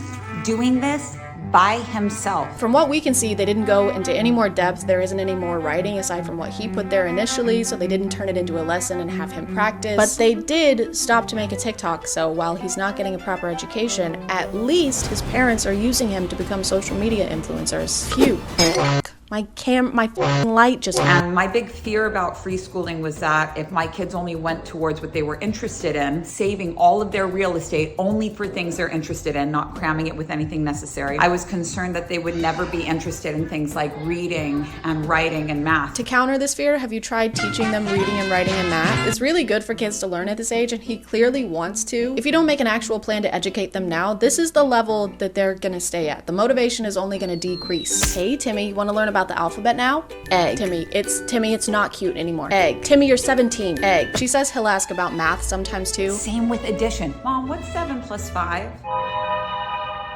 It will come at the right time. Why does she pause like this? The stare that she does is so scary. If my mom looked at me like this after I asked a math question, I would never ask one again. But maybe this is a one-off. Maybe she was just really excited, and typically she does turn questions like this into a teaching moment. When you say that somebody's bad energy and you don't like them because they're bad energy, what you're really saying is that they remind you of yourself. What if that was a teaching moment? What if they were about to ask what trigonometry is? While she doesn't push her kids to learn things like reading and writing, she does make sure to give lessons on the really essential things. There was a god named Kronos, and he was so afraid that one of his babies was going to take over his kingdom that he said, every time one of my sons is born, I'm going to eat that. I'm going to eat my own son. Learning the ABCs? No, we're too busy learning about cannibalistic deities. It's more important, and Kronos is really cool. He kinda ate. Her child is asking questions here, but mostly because he doesn't know what the fuck is going on. Why is he gonna eat his own son? Because that's the nature of chronological or Kronos time. Ma'am, this child is not learning anything from what you just said. Even if this kid understood what that answer meant, it wouldn't be an answer, because her answer was just, that's just the nature of chronological time. Just because it does, that's how it is. You can tell he's completely lost, but it doesn't matter because this lesson isn't for his benefit, it's for hers. More specifically, it's for her business's benefit because she promotes her book and website at the end of it. On that website, you can get some of her free audiobooks, or you can enroll in her school workshop for money. So she can teach, but only if you're a paying customer. Maybe your kids would be able to read if they weren't so broke. Oh, you want to count to 100? Why don't you put 100 big ones right here first? Let's start there. One of the key points in unschooling is that the kids learn life skills and not just scholarly ones. For example, how to cut vegetables. I'm amazed. Technique, baby. Technique. Good job. Is the point of this to prove that unschooling is effective here? Because to me, it just proves that over the course of 4 years, your child developed fine motor skills, and I don't think unschooling is responsible for that. If anything, they should be way better at this. If they're at home doing it all the time, they should be Zorro at this point. She's got a literal baby waving a knife around, and the only warning she's giving is in a sing-songy voice. If you cut your finger wrong, na na na na na. So be careful, my baby. This kid does not have the motor skills or the mental capacity to understand how dangerous this is, especially when she's acting like it's a silly thing happening. I'm gonna go in that door. Don't go in there. Whoa, why not? It's very dangerous. You will probably die. Your demise is imminent. Those seem kind of important though.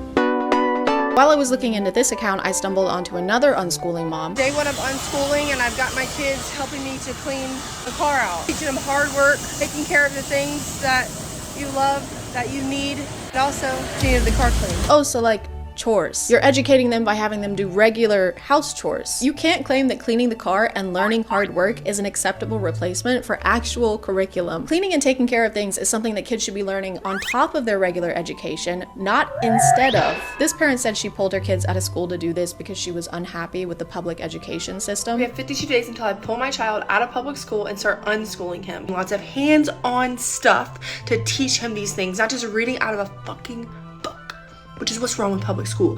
And while yes, there are a lot of things wrong with the public education system, I don't think that books in and of themselves are what's wrong with it. Books are usually pretty helpful, learning-wise. Not to be controversial, I don't know if she had maybe just a personal bad experience with books. You've got a lot of nerve showing up here. It's been 5 years. Just let it go. Let it go? You stole my college application essay. Not this again. I didn't get into Yale because of you. I was in a bind. Give me my paper back. And again, none of these are actual lesson plans. This is just hanging out with your kid, which is important, but so is being able to read a ruler. Very weird hat. Or even knowing what a number 2 pencil is. Why do they call it a number 2 pencil? Why don't they just call it a poopy pencil? She also claims that going to the grocery store qualifies as an unschooling lesson. Now they're gonna go grocery shopping with me and we're gonna learn about reading labels. We're gonna learn about math and money. When you're buying groceries, you need to make sure that the quality of it is good. So turn it over. See the prices on them right here? You typically want to make sure that you pick the lowest price. These are just regular life skills that you should be teaching your kid whether they're unschooling or not. And how many times can a trip to the grocery store count as school? Because after a few, they're probably good to go, right? And next we have Timothy, graduating with a bachelor's in putting things in the cart and a minor in not buying rotten strawberries. Thank you. They said I couldn't do it. F the haters. Look at me now. When explaining her unschooling plan, she said the main things she'll be focusing on are starting a garden, great, and that she's gonna be teaching them how to establish boundaries. You should be doing that already. And she's gonna teach them how to bake and cook. You should do that already. And also sports. Also gonna be doing lots of sports. So he'll be in any sport, every sport that we can possibly think of, because we will now have time to do so. Okay, so now that we've listed all the extracurriculars, what are you gonna teach them? I'll be taking them to the aquarium and zoos and learning through life experiences. Oh! They're gonna learn through life experiences, kind of like everyone else who is alive. The only references she makes to actual school subjects are like this. Day 2 of unschooling and we're at the park learning how to have fun. But before you get your panties in a wad, listen. Yes, we're going to be doing reading and writing and math and maybe science, but it's not going to look the same as traditional public school. It's going to be different. These are just things that you should have mapped out before pulling your kids out of school. I never do anything for my kids without a plan, and I have 2 billion of them, and I make sure each and every one of them has a bed made out of galvanized steel with eco-friendly wood and a mattress that I borrowed from my aunt. Based on some of her older videos, it seems like she made this decision due to personal issues she was having with her kid's school. The other day, or a couple weeks ago, she sent home in his folder a piece of paper that had a signature side and a date side. And she told him, didn't say nothing to me, told him to tell me I needed to take his homework out of his folder every single night, sign and date this piece of paper, and send it back to her every single day. This video has been deleted now, but she's complaining that her son's teacher asked her to sign and date his homework every night, which is usually just to show that you're involved in your kid's schooling and that you understand what they're currently doing in school. And of all the things you have to take care of as a parent, this seems like one of the easiest ones, but she literally refused to do it. Now, listen, I took that piece of paper out and I said, I'm not doing that, baby. I run a massive business through social media. I don't have time, literally. I don't have time to help with my kids' education. However, I do have time to be completely and solely responsible for it. What's really sad about this is that her kid clearly wants her to sign. He makes a comment about some kind of reward system they have, some bonus he gets, and she can't be bothered. But isn't the point of unschooling to put your kid's individual needs first? Isn't the argued benefit that your teacher is your parent who knows you really well and has your individual best interests in mind? If you couldn't do that for literal seconds every night, what makes you think you're gonna be able to do it 24/7 every single day? For some reason, she titled this Teacher on a Power Trip, and the teacher is just asking her to do something that probably all the parents are asked to do. It's a very simple instruction, and I thought that those were important to her. Teaching them how to follow instructions. Those who can't do teach, I guess. The way she describes her unschooling plan just sounds like a pretty immature grasp of what it's gonna take. It's almost like the kid is the one who came up with it. Okay, so first we're gonna go to the park. Okay. And then we're gonna go to the swimming pool. Then we'll do school. I'm not done. Then we're gonna go to the grocery store and buy 500,000 Go-Gurts. How is that school? It's math, bitch. Another concern people had with her unschooling was her kids losing the socialization they get at school. And her response was, oh, they don't need that actually. We don't actually need socialization skills. We need to know how to communicate, which you can do with your parents. We need to know how to connect, which you can do with your parents. And those are skills that you take for the rest of your life to make friendships. All of the things she's listing are things you learn from socializing. We don't actually need socialization. We need to know how to socialize, how to be social, how to interact with people socially in a social way. Her argument is kind of that you can get all the socialization you need from your parents and don't need to hang out with kids your age. And she believes that going to the grocery store is also a form of socialization. There's so many ways you could teach your child how to be social. Take them on grocery shopping trips. Take them to go to the zoo, and teach them how to talk to people. Lead by example. I had no idea that going to the grocery store was so beneficial. It's a math lesson, it's a social visit, it's kind of a one-stop shop, I guess. She also has this video, which isn't a great sign. If the worst thing that happens to my kids from unschooling is not knowing how to socialize, I think they'll be fine. I never leave my house and don't like people either, but I'm still happy and successful. And if she's leading by example, lead by example. Something tells me they also won't leave the house a lot. And it's kind of hard to practice the unschooling method and learn through life experiences when you aren't having any experiences. But I'm sure they'll never get tired of hanging out with their parents or struggle to connect with people their age in the future. Hey, you want to grab a drink with us? If we go to Applebee's, I have a coupon. Oh, we were thinking like a club. Ooh, love a good club. Very hard to get the mayo right though. No, like dancing. Now you're talking.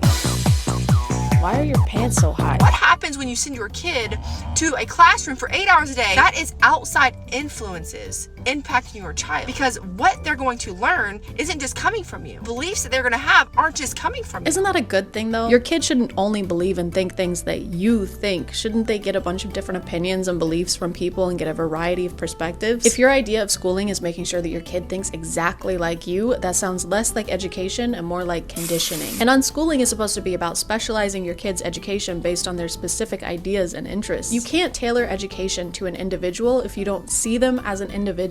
Also, the successful business she keeps referring to is a pyramid scheme. I'm very proactive inside of my profession and my career of being an entrepreneur. They're likely going to follow that path because they're going to see how successful. So, at least she can teach them shapes. A little bit of this reminds me of how I was raised. Again, I was homeschooled. You probably didn't know that. Just kidding. It's probably the only thing you know about me. Sorry, okay? Sorry I'm so mysterious and suave. Sorry I'm so shampoo coated. But my homeschooling wasn't really in an attempt to make me more prepared for the world or because I couldn't necessarily handle a typical school environment. It was more because normal kids are secular and besties with Satan. Sometimes they say things like, hey, you should smoke this, or fart, and both of those are equally as bad. The sole reason for my being homeschooled was religion and being able to limit the amount of interaction I had with the outside world, whether it be people or media. I wasn't allowed to watch PG-13 movies until I was 22. Just imagine being told you're not allowed to watch Jumanji, the Kevin Hart one, as a tax-paying citizen. And I think I would be better at a lot of things if I'd been able to interact with people my age before I was basically in my 20s. I missed out on a lot of skills like how to interact with people, how to not perceive every human being as a potential threat, how to order a milkshake at Sonic without breaking down in tears. Isolating your kids and making yourself the only presence in their life is probably less about what's good for them and more about what's good for you. And it's completely normal to have anxieties about where your kids are or how outside sources are going to affect them, but that doesn't mean that you should stop them from interacting with outside sources at all. That just sounds like you have anxieties that are being passed down to the next generation, like an heirloom, like a little apprehensive piece of furniture. You okay, man? Yeah, just some chest pain. And I'm not saying you shouldn't homeschool your kids or do alternative schooling, because I'm sure a lot of kids would benefit from something like that. But just don't do it bad. Just do it good. Otherwise, your kid's gonna end up like me in 20 years, and you don't want that. That is a threat. Anyway, guys, I gotta go to the grocery store for the 5th time today, so I gotta go. Fiction is true the same way numbers are true, I would say. Like, you know, if you have one apple and one orange and one banana, the commonality between all of those three is 1. And you might say, well, is 1 as real as one fruit? Is the abstraction 1 as real as one fruit? And I would say, it depends on what you mean by real, but representing things mathematically and abstractly gives you incredible power, and you could make the case that the abstraction is actually more real than the phenomena that it represents. Hey guys, and welcome back to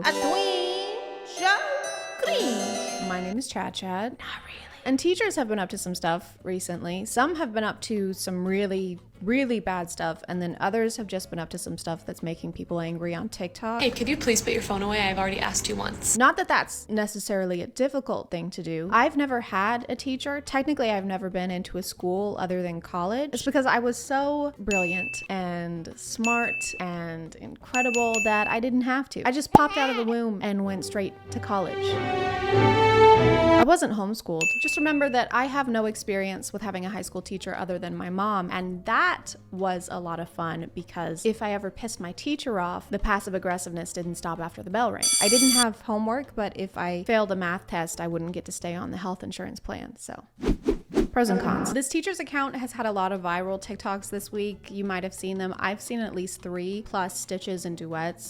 Off. A lot of which were mostly not positive. Most of her videos that I've seen are in this format where she's like, this is how I would react if a student did XYZ. Pretty cut and dry, right? You might be thinking there's no way that this could go wrong, to the point that this teacher is having to turn off her comment sections and post multiple response videos. And if you are thinking that, no, you're wrong. Hey, could you please stop drawing on the desk? What? Oh, yeah, I'll stop. All right, class, open your books. Hey, didn't I just ask you to stop drawing on your desk? Here, use these, clean it up. What? Fine. So the student won't stop drawing on the desk and she's annoyed by it, which makes sense. I mean, schools usually want to keep their property clean, I would assume, but the comments seem to have a different opinion. It comes off, just let them draw. Or let them draw, then have them clean it after. There are a lot of people saying that this is ridiculous and she should leave them alone because drawing on the desk helps with anxiety. I guess I could maybe see both sides to this. On the one hand, if it's just like an absent-minded scribble, if it's a pencil you're using and it comes off using these wipes, it doesn't seem like that big a deal. Unless what you're drawing isn't school appropriate. What are you drawing, Johnny? This? Oh, it's actually a massive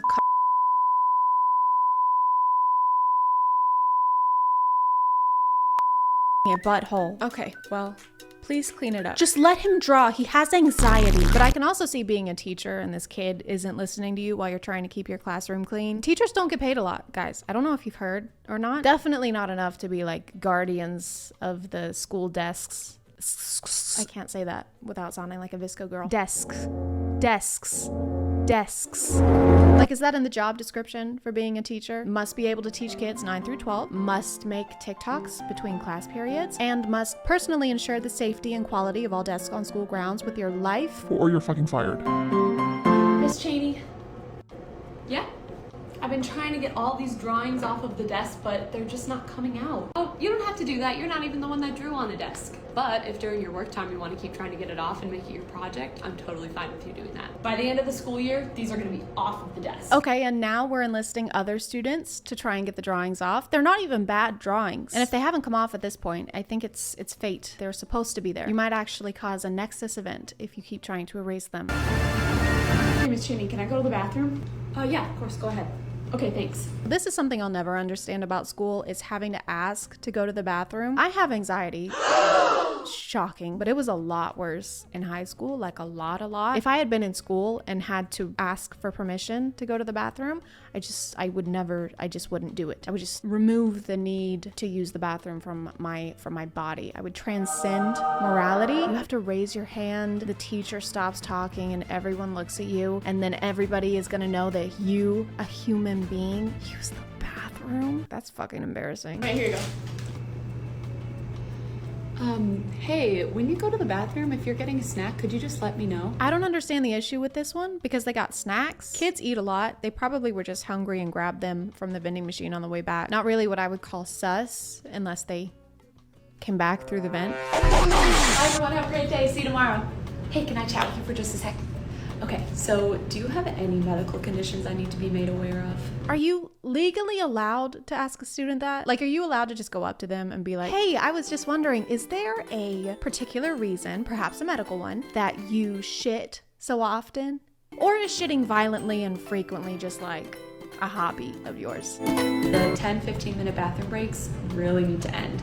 Our class is only 45 minutes long, which means you are missing a lot of instruction by being gone for 15 minutes. Personally, I don't think I would ever be able to go up to a student and ask them what they're actually doing when they're using the bathroom. That just seems stressful for all parties involved. Maybe there's a better way to go about it, right? Like maybe you could have students fill out forms detailing their entire medical history the first day of class, or put security cameras in the bathroom stalls. It's way less intrusive. I think the biggest reason I've seen so many angry comments on this account is about this particular topic, which is students having cell phones in class. Hey, can you please put your phone away?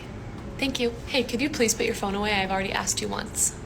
Thanks. Okay, here's the deal. I shouldn't have to ask you 3 times to put your phone away. I can see that you're playing a game. So you're gonna put your phone in the phone jail and it'll sit over there until the end of class when you can pick it up right before you leave. Sound good?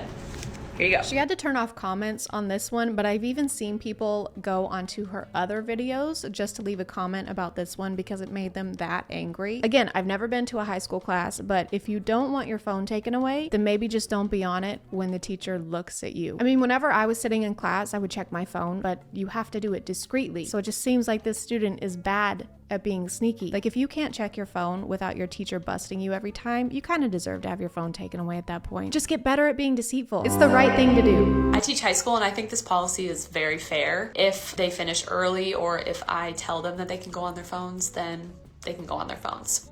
Also, if we have long class periods, which some days we do, I'll work in like a 5-minute phone break for them to have a brain break. But if it's work time, if I'm speaking, or if they're taking a test, phones should be put away. I mean, yeah, of course you can't be on your phone during a test. Why is that even an argument? Hey, Sarah. What's up? We're taking a test, as you know, and I couldn't help but notice you have all the answers pulled up on your phone. Yeah? Yeah, so I'm gonna have to take that. Yeah, you can't take it. It's my property. Okay, well then I have to fail you. I'll draw on the desk. No, please. Sarah, okay, don't touch the desk, all right? I am so sorry. Just forget I said anything. No, please. I looked for forever on her page for the TikTok that started all this drama, and apparently it got deleted, so all I could find was this duet. Are you sure you don't want to put it in here? It's Yeah. just going to sit over there until the end of class and you can pick it up before you leave. No?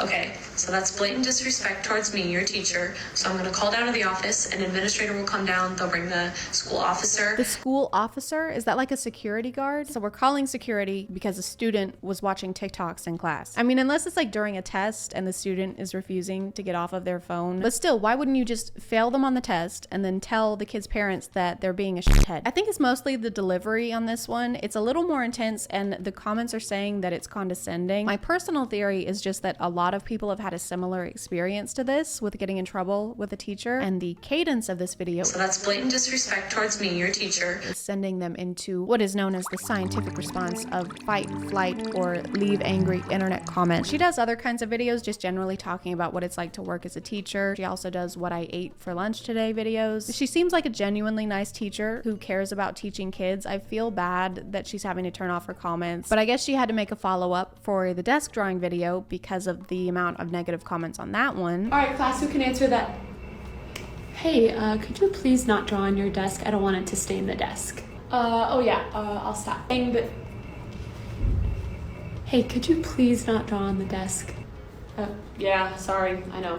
Okay, so here's a piece of paper for you to draw on instead of the desk, and here's a wipe to clean it off. Could you please do that for me? Do you not have to take paper to school anymore? Should you not at least have one piece of paper? If the students don't have paper, then why do they have pencils or pens? It doesn't add up. To combat the desk drawing, she might have to start collecting pens and pencils like she does cell phones before class. Hey, Sarah. Oh, hey, Teach. I couldn't help but notice that you've been using your pencil a lot during class, the pencil. So I'm just gonna have to ask that you put it in the pencil jail. No, put it in here. okay. It's just gonna sit over there until the end of class. It'll be waiting for you. I think I'm good. Okay, so that's blatant disrespect towards me, your teacher. I'm gonna have to contact the FBI and saw off 2 of your limbs with this rusty machete. As always, y'all can let me know what you think in the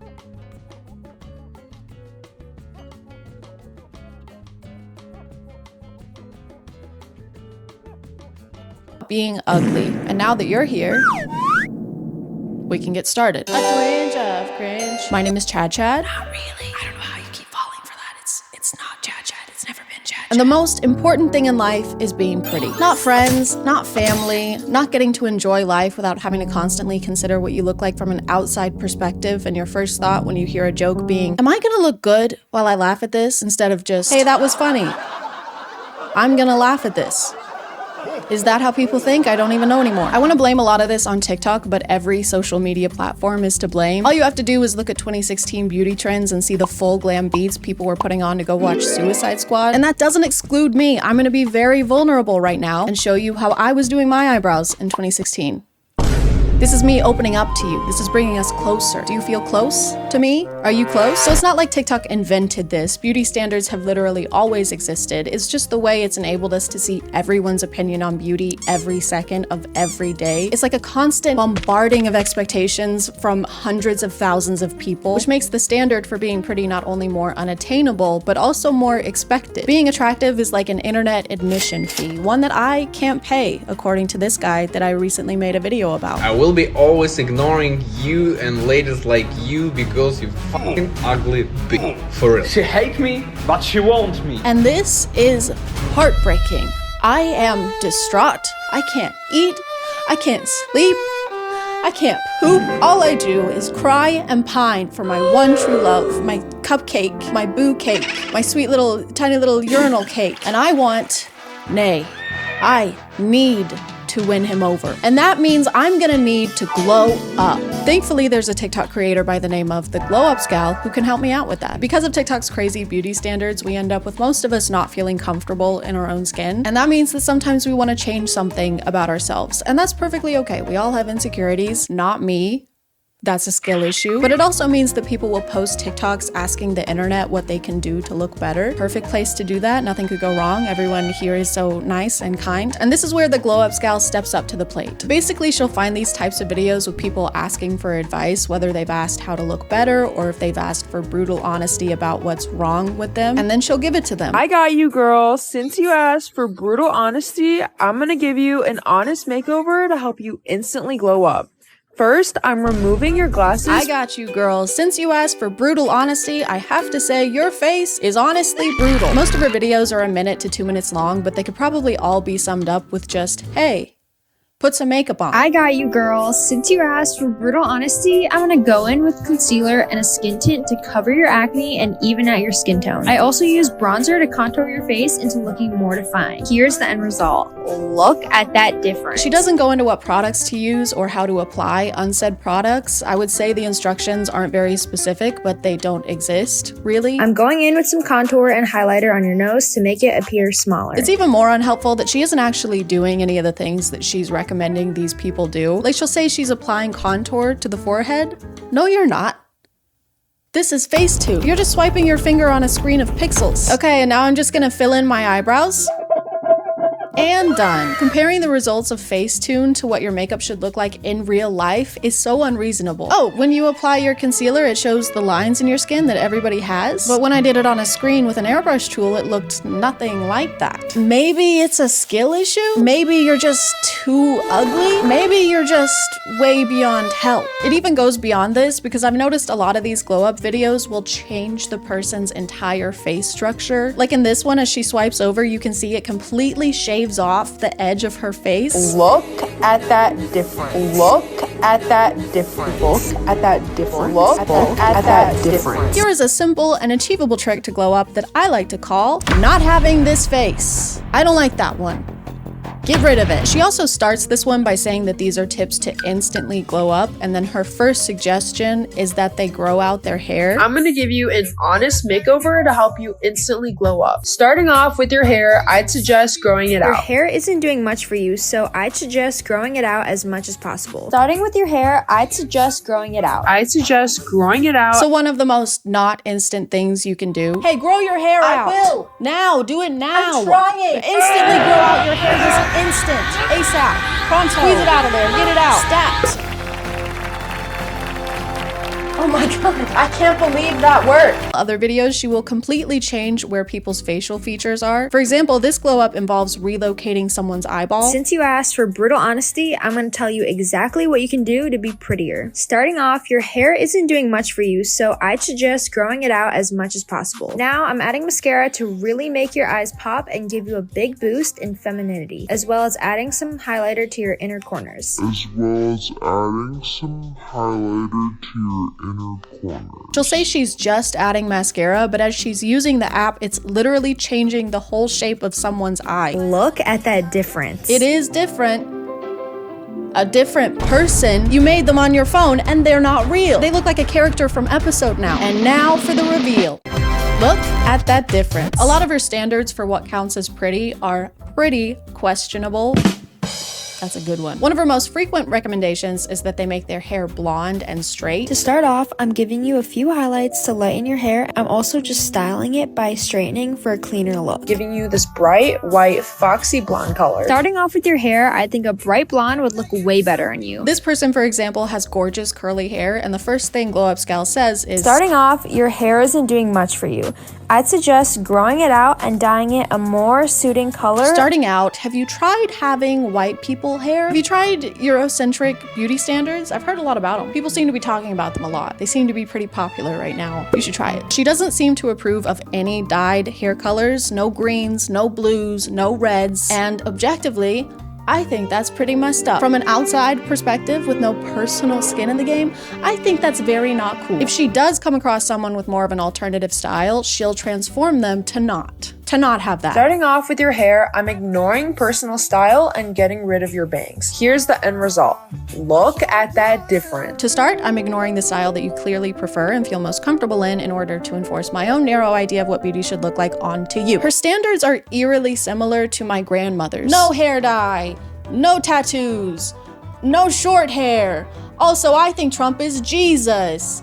I'm just saying, I've never seen him in the same room before. Another one of her standards is that prettier equals smaller. Face? Smaller. Nose? Smaller. Self-esteem? Smaller. A lot of her tips and tricks are done for the sole purpose of making things appear small. She contours the forehead to make it look smaller. She contours the nose to make it look small. She suggests growing out your hair to make your face smaller. I'm also using some contour on your cheeks and jaw to lift your face and make it look smaller. I'm using some contour on your nose to make it appear smaller. Going in with some bronzer to add some warmth to your face and contour it to look smaller. As well as some bronzer to contour your face into looking slimmer. Because your face should be tiny. The closer your face is to not existing, the better. I want to have to use a microscope to see your beauty. And the winner of 2024 Miss America is ChadChad. There she is. She is absolutely glowing. I can't see her. Exactly, John. And that is why we love her. No, she's not there. Right you are, John. How does she do it? Sometimes it seems like her main goal is to make everybody look like the same person. Any ounce of individualism just gets sucked away immediately. Man, sure wish my name was individualism the way it's getting sucked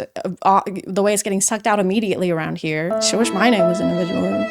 I've never seen Glow Up Gal do a video for a guy, and that might be because the only advice she has to offer is wear makeup, grow your hair longer, and don't have acne. So these are all pretty groundbreaking concepts in the world of beauty. You might be thinking she never does videos for guys because it's only girls requesting them, but apparently that doesn't matter because a lot of the girls didn't request them either. She actually just grabs whatever video she wants, I guess, and puts text over the original to make it appear like they've asked her to do this. I got you, girl. For your hair, I don't think this color or style is doing much for you. It looks like you have some kind of deep acne scarring, so if you'd like a more permanent fix to this, I'd look into dermabrasion or getting a chemical peel from a dermatologist. This is the original video. There's no caption. There's no request anywhere for Glow Up Gal to give this person a glow up. The creator of the original even made this post reiterating that they did not ask for this to happen. And once people realized that this user didn't actually request a glow up, they started to notice this being a pattern for Glow Up Gal. 2 of her biggest, most viewed videos are glow ups given to people that did not ask for them. I found the originals for both of them thanks to the comments, and you can see them here, and that she just added her own text over it. How can I glow up? Be brutally honest. I got you, girl. Since you asked for brutal honesty. Did she though? Did she ask for that? Did she really? Sometimes, like in this video, she'll say things like, I'd suggest using tretinoin or going on Accutane. So I'd suggest going on Accutane. First of all, no one asked. Literally, this person did not ask. And second of all, she says this like it's not something someone with acne is already gonna be aware of. It's so expensive and complicated to get a prescription for Accutane, and there are so many hoops you have to jump through to get it and continue taking it, plus all the side effects that people may not want to deal with. So I promise someone with acne is aware of the existence of Accutane. And yeah, I've had acne for most of my life. It affects me on a daily basis, so I've pretty much tried everything. Have you tried drinking more water? Yeah, it's like the first thing I tried. I recommend drinking more water. Thank you, this was helpful. Also, try putting on some fucking makeup. In this video, which is also someone who did not ask for advice or brutal honesty, this is Glow Up Gal's first tip. To start off, I'd suggest getting your braces off. Hey, that thing you're doing to straighten your teeth and improve your appearance? Stop doing that. This is especially funny to me because in this glow up video, she actually advises this person get braces. Starting off, I'd suggest getting braces to help straighten out your teeth, as well as whitening them to appear cleaner. You can do this in a dental office or at home with whitening strips.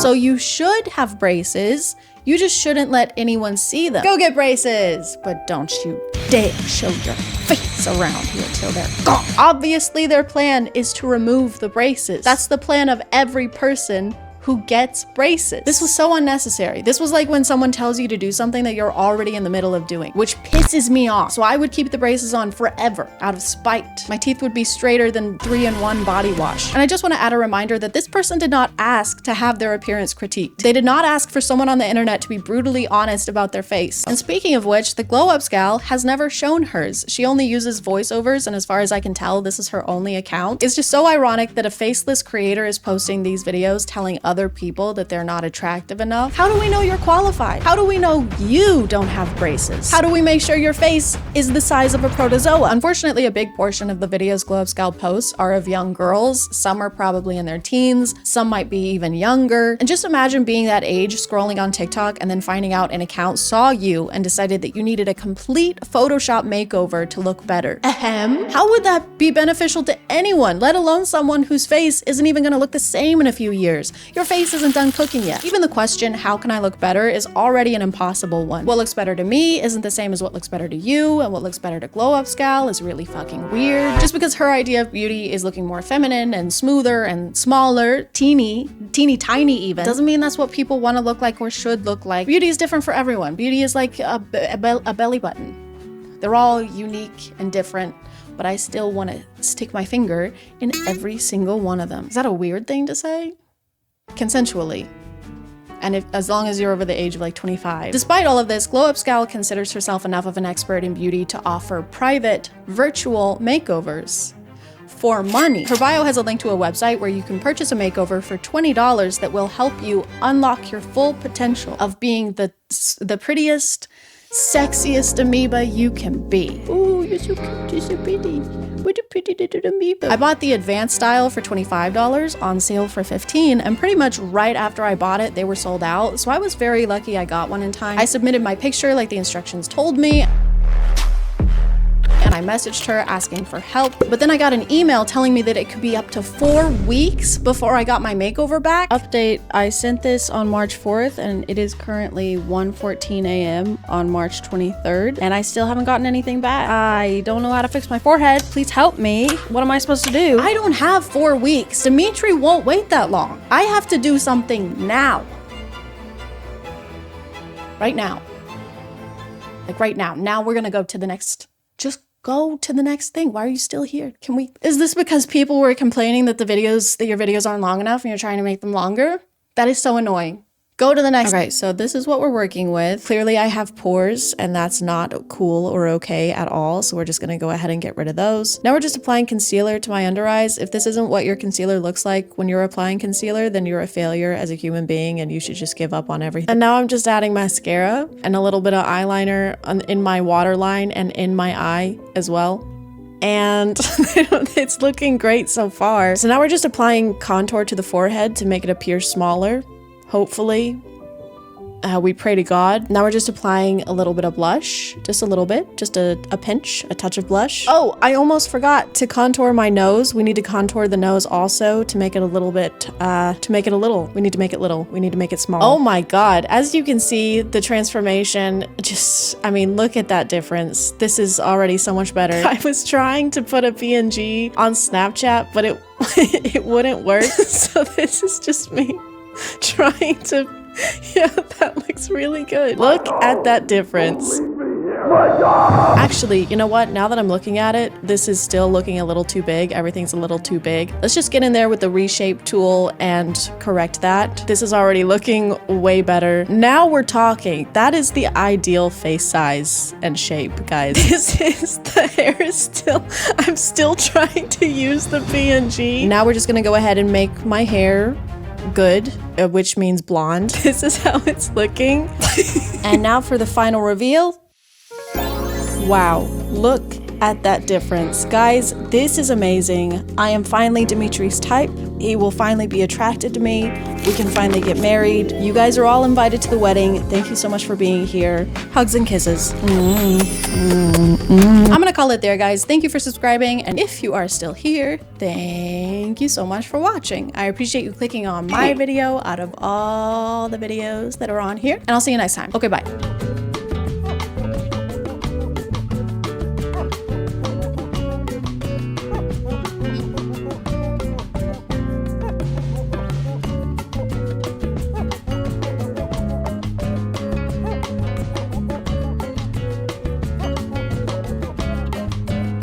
Hey guys, and welcome back to A Twin Show.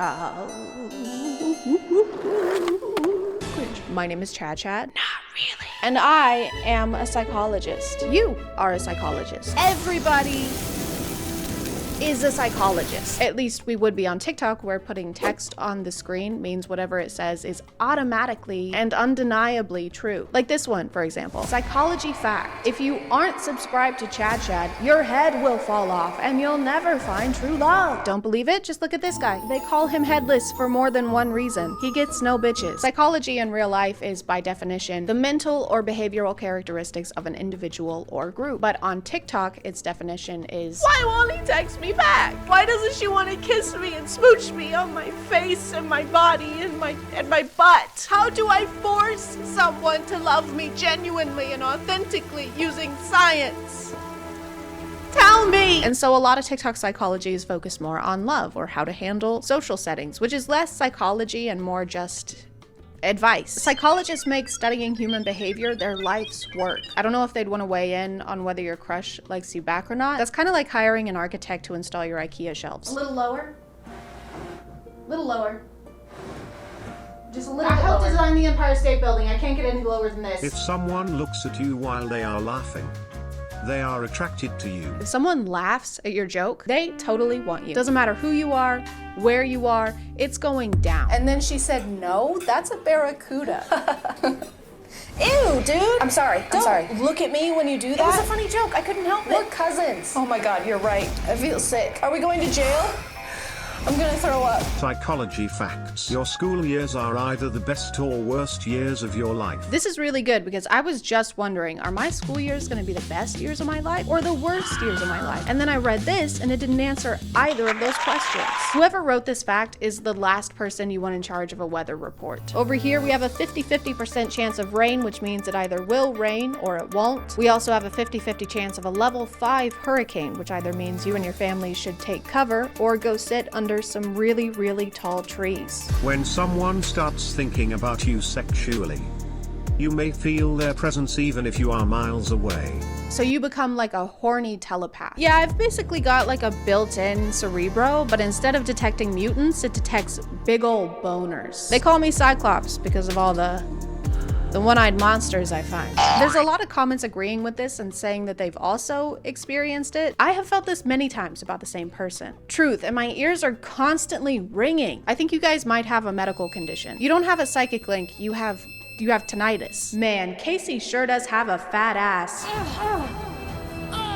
That is one massive dumper. It's got a colossal wagon, a tumultuous fart bucket. That's a prodigious derriere right there.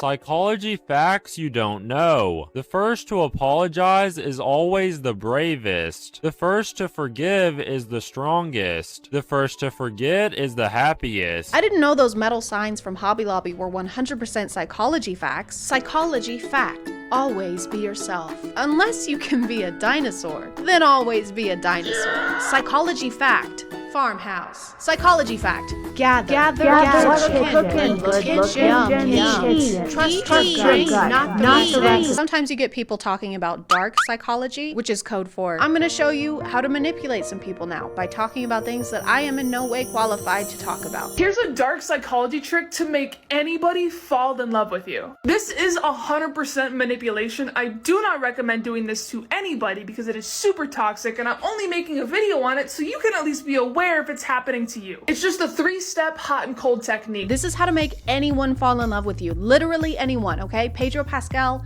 anyone you want. It doesn't matter. But don't do it though. Seriously, it is super messed up if you guys do this. So don't even think about it, okay? So step 1. Emotionally and physically, you have to pull away from them because this is going to make them feel insecure, like shit, and most importantly, the need to chase and get that validation back from you that they just got addicted to. And then you just have to turn that on button back on again and start validating them. This is going to make them fall in love with you, but in a very unhealthy attachment style. It's kind of messed up to use second-person pronouns after that disclaimer at the beginning. I do not recommend doing this to anybody. The way this is phrased is literally like a step-by-step. And it even says good luck at the end. Why do we need luck if we aren't supposed to do this? Okay, so here's how to restock the warehouse. Okay, but this is a bad way. This is a bad way. Don't do it this way. Got it. Okay. Take all the inventory, put it on the shelves. On the shelves. Take it back down. Take back down. Piss on it. Piss on it. Throw it all away. Got it. And then what's the correct way? What's the correct way? Wait, where are you going? Good luck. No, wait. Psychology hack to make her like you instantly. When you're interacting with a female, you have to use sarcasm. This shows that you're playful and it displays intelligence and humor, a trait that females love. It's also an effective way of making her laugh and experience positive emotions with you. I've never heard someone scientifically break down how to have a sense of humor. If you wish to enjoy the company of an attractive female, you must partake in the jovial exchange of wit. This will lead to an emission of tittering or even guffaws such as this. Ha, ha, ha. Ha. I don't like the way he says interacting with a female. Dude, you're describing a date, not an enclosure at the zoo. Hey Tom, you want to grab a beer? Yeah, hang on. Let me finish interacting with these females. Eat up, sluts. If she says to you, I bet you talk to a lot of girls, you would reply with, I've never talked to a girl in my life. I'm just trying to get my first kiss. Tell the female you have never spoken to one of them before. It will not believe you because of your obvious charisma and charm. I've never talked to a girl before in my life sounds more like a cry for help. I don't know if it counts as sarcasm. I mean, he claims it'll make her like you instantly, and it's in text, so it must be true. I bet you talk to a lot of girls. Women don't talk to me. Oh, not even my own mother. I'm so sorry. She hated me. She wouldn't speak to me. That's awful. Except to say, I hate you. I hate you. You ruined my life. You're just like your father. I am so turned on right now. Psychology hack to get inside a girl's mind. Guys, please be careful when you're using this because this is dark psychology and this is going to make her think about you non-stop. So when you're talking or texting a girl in a casual manner, I want you to wait for a break in the conversation and then say, hey, there's something I want to tell you. And then right after that, just say, oh no, never mind, it's not worth it. What if you got in her head by being an enjoyable person? What if you fucked around and formed a meaningful connection with someone? As a joke. Videos like this just seem like a confession to me. It's like a self-report. You're basically admitting that you can't get people to go out with you without studying dark psychology hacks on TikTok. That seems like something you would maybe want to keep a secret. Yeah, females love me. As long as I make them question their sanity and play weird mental games that make me feel like I'm in control of all of our interactions. I think what they love most about me is probably how normal and chill and normal I am. And normal. This will make her go crazy and she's instantly going to be saying to you, what is it? Like, please tell me. And she's going to be going through so many scenarios in her head of what she thought you were going to say, and it's going to be stuck in her head for literally hours to days after you said it. And when you do end up telling her what was on your mind, you can just say something stupid and funny like, hey, I just wanted to tell you that I like food. Say something funny. Like, I love food. I love food, guys. I really, really love food. They say you are what you eat. And that must make me food, because I eat food and I like it. What's the deal with airplane food?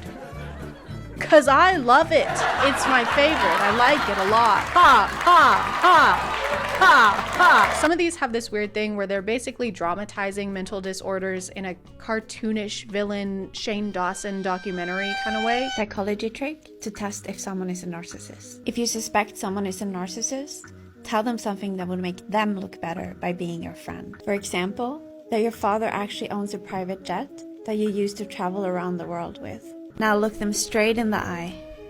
They'll either show a hopeful smile because they found their new victim to draw resources from, or you'll see a jealous, hateful look. And if they say something like this, Aha! Now I've got you, my pretty. Do not let them on your private jet. They may have bad intentions. Give me your shoes, bitch. She makes it sound like there are only two potential responses after telling your friends this. They'll either smile, which is bad, or they'll look jealous, which is also bad. Which one are we trying to avoid? Because both of these sound like terrible friends. It's also kind of hypocritical to do this in order to test someone else's psychological state, because you are literally lying to your friends in order to manipulate them and do some kind of DIY psychology test. You are also a terrible friend. What's that Bible verse about telling your friend they've got dirt in their eye? Hey, you should really get that dirt in your eye checked out. What do you mean? Who are you talking to? Sorry, I can't see with these really tall trees in my eyes. She wraps this up by saying that you should eventually reveal you were lying. Then you say, just kidding, my father can't even afford a private jet in his dreams.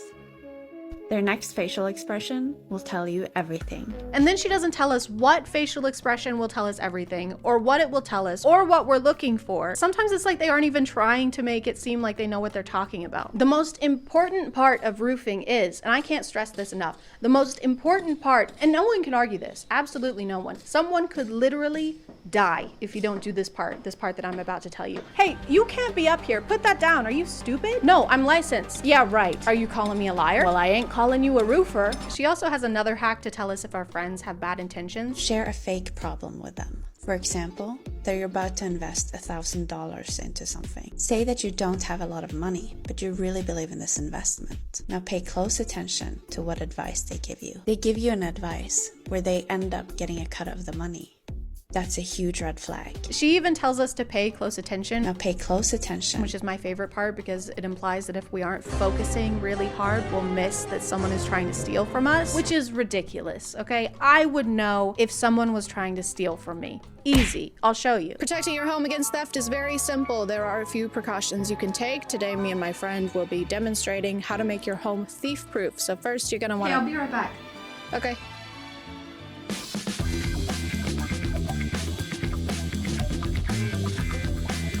First, you're gonna make sure all your doors are locked at all times. Windows also need to be locked. Keep everything locked. Number 5, get a good safe. Safes are great for your most valuable items. For example, watches, jewelry, your laptop. Sometimes it's a good idea to get up close and personal with your home to make sure there are no weak spots that could become entry points.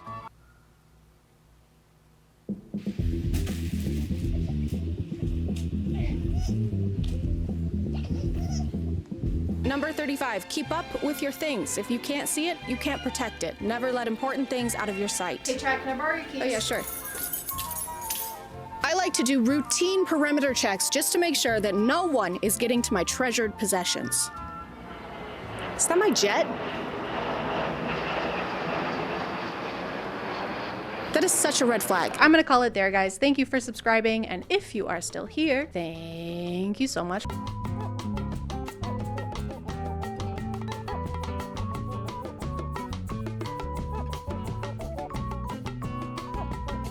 Hey guys, and welcome to a dentist being worse than a regular dentist somehow. A cavity of depravity. My name is ChadChad. And have you ever been sitting in a dentist chair, mouth agape, blood dribbling from your gums, and every few minutes your stomach rumbles because you overslept and forgot to eat before your appointment? And you make sure to mention it to the dental assistant in a jokey way so that she knows you're just hungry and you don't need to take a shit. And you think to yourself, what would make this even better is if my dentist was a steaming pile of garbage. Hi, my name is Dr. Kenny Wilstead, and this is my practice. I've been practicing dentistry for 13 years now, and I specialize in making people smile again. If you want free shit, you gotta like send some pictures of your boobs. This guy is Dr. Kenny, or Dr. Ken, not like the Barbie doll Ken, even though they probably have the same number of testicles. But Kenny's job is just to, he's got a pretty big following on social media and specializes in smile makeovers. At least that's the type of service he usually posts content about. And he recently announced a new TV show that he started filming for. Exciting news, we are filming for my new show. But he prides himself in the fact that his practice is down to earth and politically incorrect. One word to describe my office: real. Well, okay, 2 words, because unprofessional. And most importantly, jokes are allowed over there, okay? Unlike everywhere else, where joking gets you locked up on the spot. Hey dude, look. Get it? I'm under arrest. Yes, you are. Man, and having a funny dentist would be great, fantastic, except Kenny's version of joking is usually demeaning his clients and harassing women. Look at what the cow drug in. Talking about your outfit. Oh yeah. I don't know what this is, but it's a first. Kenny seems to confuse being cool and unprofessional with not having basic respect for his clients, so he constantly crosses boundaries he shouldn't by making jokes at his client's expense. Damn. Those are right out of a Halloween catalog. You kiss your boyfriend with those in? That was a man for life. You have salad? It doesn't, you don't look like it. I just saying you're just a You edit that out. Which isn't funny anyway, but even less so coming from someone holding a drill in your mouth. A dental office is not the place to test the bounds of comedy. This isn't your chance to perform. So, you doing anything fun over the summer? Oh yeah, Oh my god. Wait, hey. Oh my god.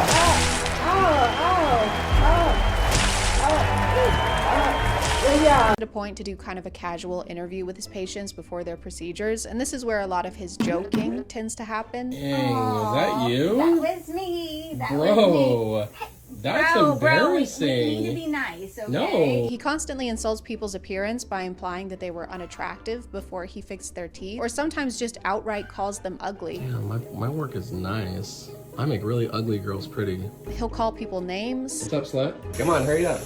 I want to see how you handle this bitch. He goes way too far with some of his jokes. All right, take your shit off. Not your clothes, just your mask. He even crosses physical boundaries.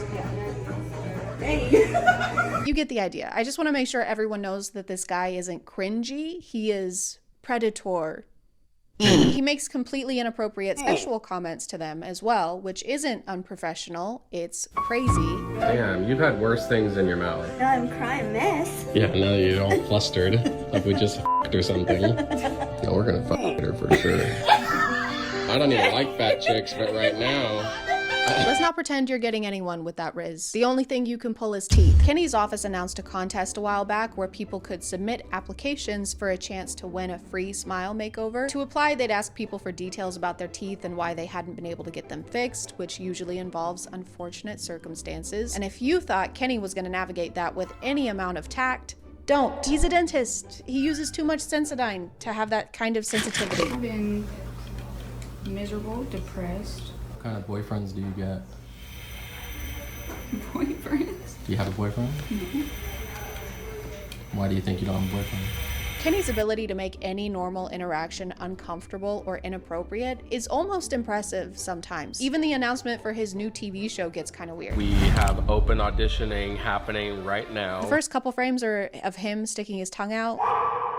There's nothing inherently wrong with that. I just really, really hate it. He can't get through the video without making a joke about a casting couch. Okay, the hashtag is DKS casting, not casting couch. So be aware. I mean, if you want to send one of those, it just your account might be canceled.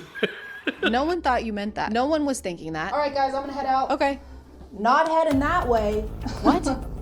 I mean, like, if you want. I never said that. Like, if I you don't know what want, you're we talking can, about. But, like, that's not what I meant, Nobody though, said that. definitely, Nobody in here for said sure. that. Unfortunately, he doubled down on this joke and DM'd the same one to someone who applied to the contest. Maybe the hashtag should have been casting couch, because after I posted this is the response I was met with. If you're entering into this giveaway, just know that it's about more than just teeth, supposedly. You know you're messaging people from your public business account, right? And not your Hinge profile. Sorry, your unhinged profile. This is clearly a pattern for him because he sent a similar DM to an applicant during his last contest.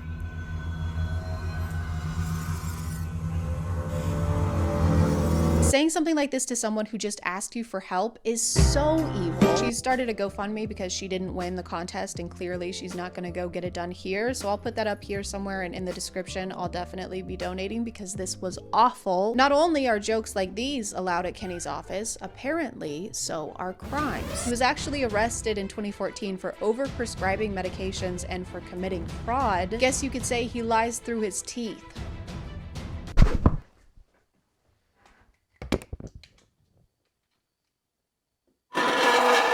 It actually makes complete sense that he said the show is about more than just teeth. If you scroll through any of their social media pages, you'll notice that almost all the clients they post seem to be women. If you watch one of the rare videos where the client is a man, suddenly Kenny seems much less comedically adventurous. I kind of look in the mirror and I see my past. I see all the mistakes that I made before. So your teeth are kind of like a constant reminder of what you've been through.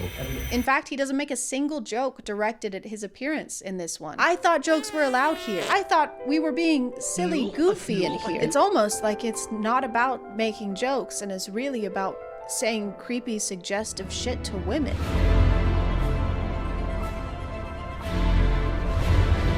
Like, Again, you can be a dentist and make jokes without being creepy or mean. Jokes don't have to be mean to be funny. Unless they're about Kenny, then they're hilarious. L, farthead, stinky, no bitches, poops in pants. While it is a nice gesture to do free dental work for people who really need it, in this situation it's also sinister because it creates this place where Kenny can say or do whatever he wants and people just have to put up with it. One of the contest winners actually made a follow-up video about her experience. And that is disgusting behavior that you portray on every platform that you have. And he responded to this video calling him out with a massive text message where he brushes off his comments as being his satire personality. You can't even spell satire.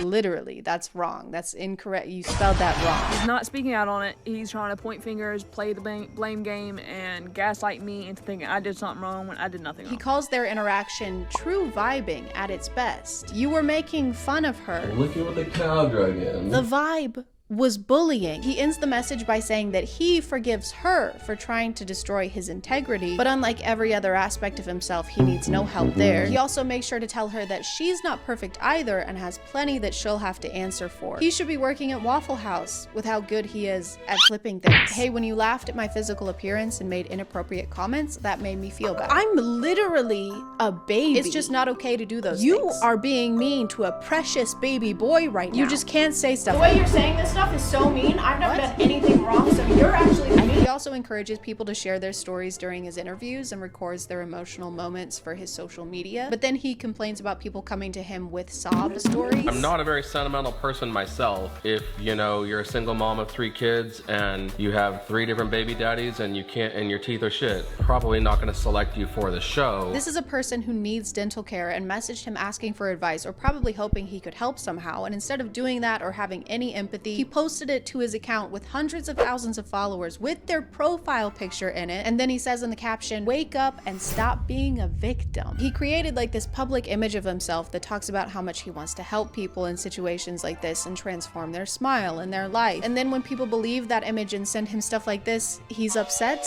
I guess. My name is ChadChad and I'm known for eating boogers. What, can you eat my boogers? How dare you insinuate I like to eat boogers? I didn't say, you said that. I hate eating boogers, and that's the tooth.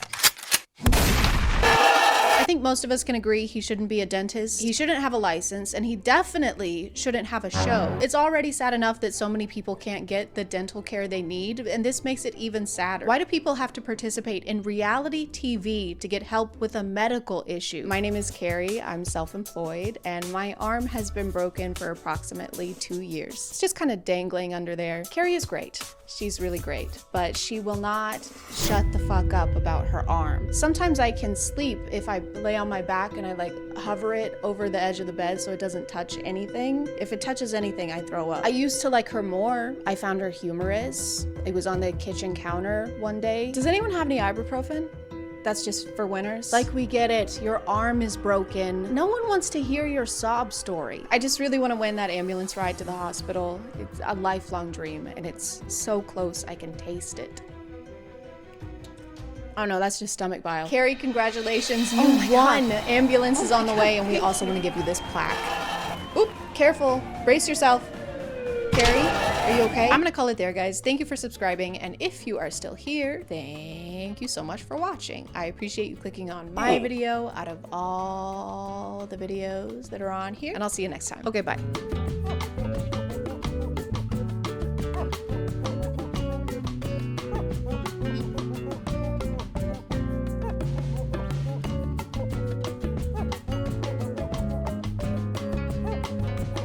Hey guys, and welcome back to A Queen Job. Please put down the hammer and the pianistic tiles. Please, for the love of God, I'm begging you.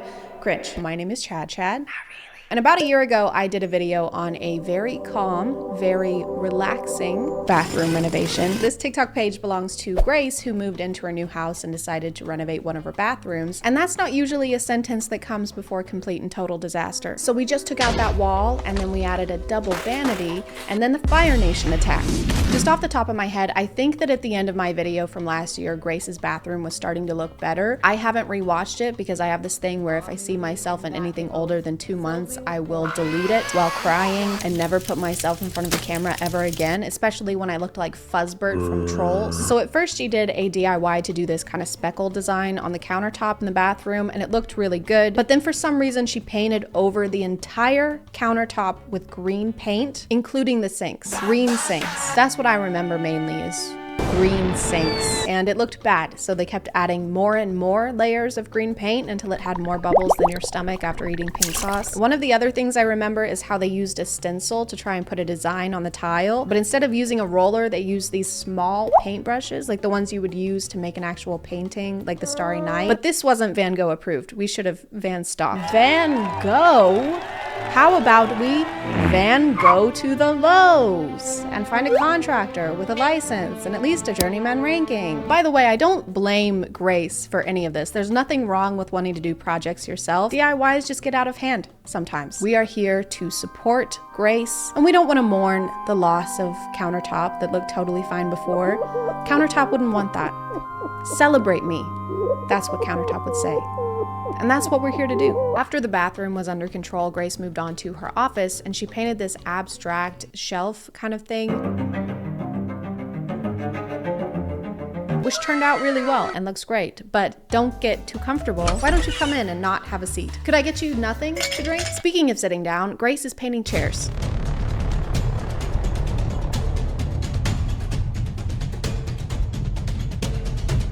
So it looks kind of rough when she starts, like it went to a tanning salon and asked for Trisha Paytas circa 2009. But she did use leather paint that's made specifically for this, so it ends up looking really good. That's not the issue I have. The issue comes when she paints the under part of the chair, the under chairage. Oh my God, guys, look away. There's under chair in this. I am appalled and very, very aroused. So we know that the orange paint was made specifically for leather, but I don't think that this paint was made specifically for chair legs. That looks like a jar of queso. And you can't just use queso instead of paint. Queso is way more expensive. And can I get lettuce and then just some extra queso? Sure, that'll be 50 cents. No, sorry, I need 5 gallons. I'm repainting the nursery. That'll be $17,000. Is that okay? Give me a couple gallons of salsa too. Painting another room. No, I just really love salsa. Obviously, I'm painting another fucking room. Of course you are. Sorry, Jesus Christ.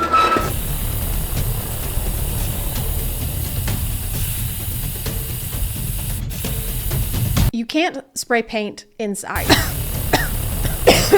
That's what will happen if you spray paint inside. You just have to open a window or like a fan, or just don't spray paint at all. You're turning me into the guard from Subway Surfer, and I can't pull off khaki. You can't just act like the ventilated area warning on the back of the can is a suggestion. That's what USPS did to the fragile warning on my package that had my patio set. And now I have to sit like a contortionist while I sip my green tea. Thanks, USPS. The lines on the arm of the chair are all crooked and messed up because we didn't put down any masking tape or cover the parts of the chair that were already painted orange. Grace's process when it comes to home projects is the same as my process when it comes to dyeing my hair. I don't have gloves, I don't have hair dye, and I don't have Vaseline on my ears, and I'm wearing my favorite shirt, but I'm still gonna do it, and I'm gonna do it now because I decided I want to. Is it a good process? No. But does it make me feel better? Still no. The office is looking and smelling really good, and compared to the bathroom, this went really well. Grace's friend designed this whole room and gave her a list of things she needed to buy and put together. And she gave me all of these instructions. And look, there's steps and everything. She gave me links to the paint. I promise I'm using the paint she said. And that's a lot of work, and it would suck if they had to take it down. They have to take it down.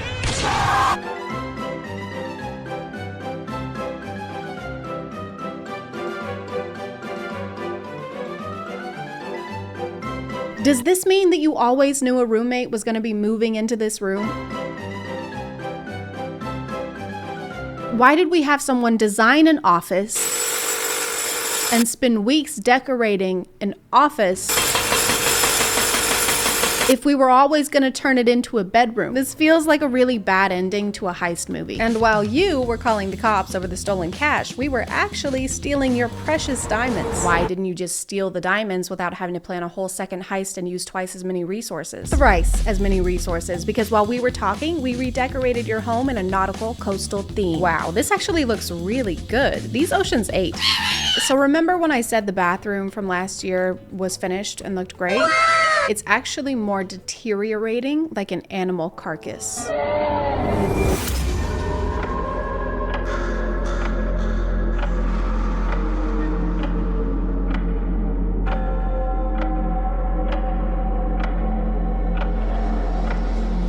There's paint coming off of places it should be, and then somehow also paint in places it shouldn't be. And the floor looks like someone left it out in the sun for too long.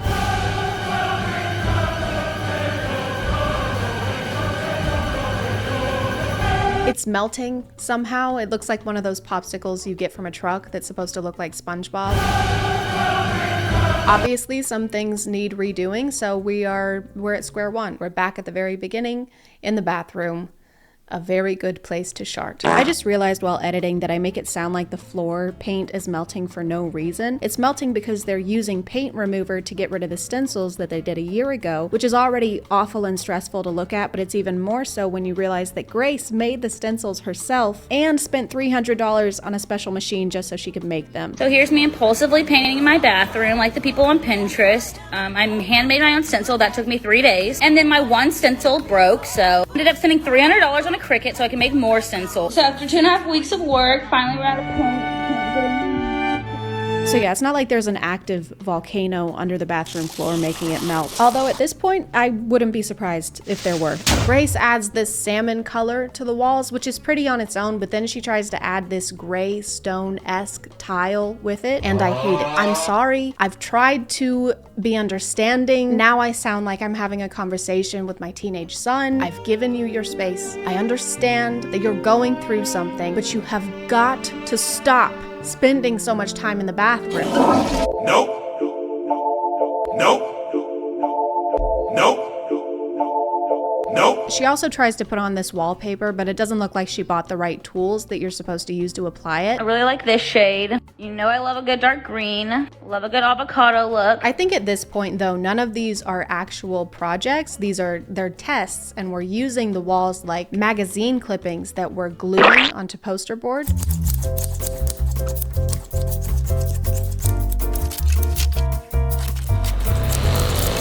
Why make a Pinterest board when you can make the whole bathroom your inspo? That way there's more risk involved. It's a lot more Pinteresting. The cabinets in the bathroom that were painted and repainted at least twice last year are being repainted again, and this time we're doing blue.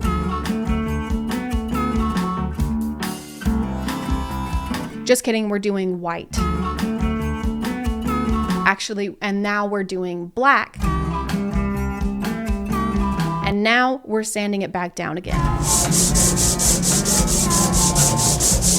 It's hard for me to explain what's going on to you because I don't know what's going on. And folks, to your left, you will see the home that Jeffree Star lived in before he decided to stop making us yak and instead raise them for slaughter in Colorado. Whose place is that over there?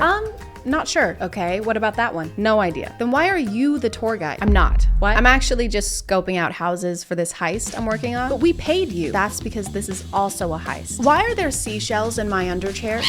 So now we have like 5 pots in the fire and none of them are finished. The first contractor's coming over to quote the bathroom and I'm so nervous. I don't know what to ask. So Grace finally hires a professional. Okay, y'all, here's the text with my contractor to prove it. Look, there's my mood board. Ooh, look at that tile. Ooh. This has been such an incredible journey, and it is not even close to being finished.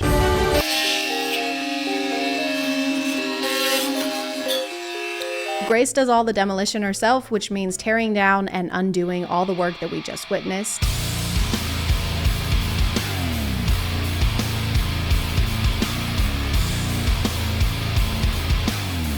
The contractor takes away the infamous countertop. And if we could all just be respectful and take a moment of silence.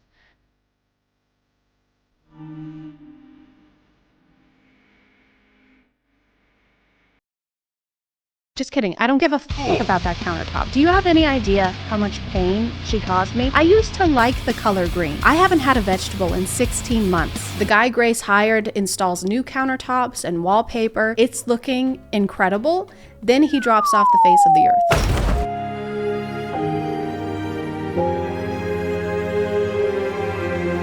This is so much worse than being ghosted by someone you're dating. So what happened with you and Michael? I thought things were going well. So did I, but then he stopped texting me and cost me thousands of dollars in repairs. So, well, I guess it just wasn't meant to be. It's only been a few days since I filmed this, but there's already new updates. So Grace hired someone to replace the ghost guy, and they're having to basically demolish and redo everything he did because it was done so poorly. Also, there is now mold on the ceiling under the bathroom because it is leaking from where he left the water turned on. I don't know if he was paid or not, but this is sue him or challenge him to a boxing match or something. This is unjust. A running thing on Grace's page is that she's trying to get Lowe's to work with her to try and pay for the demolition of the renovation after the demolition of the renovation.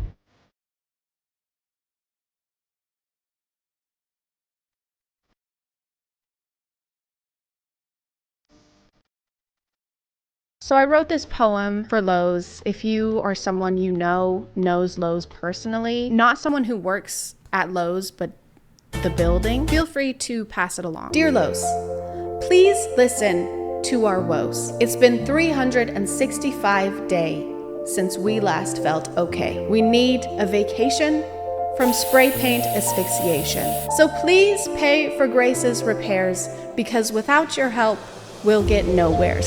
And if you're the contractor who ghosted Grace, I also wrote a poem for you. Dear Robert.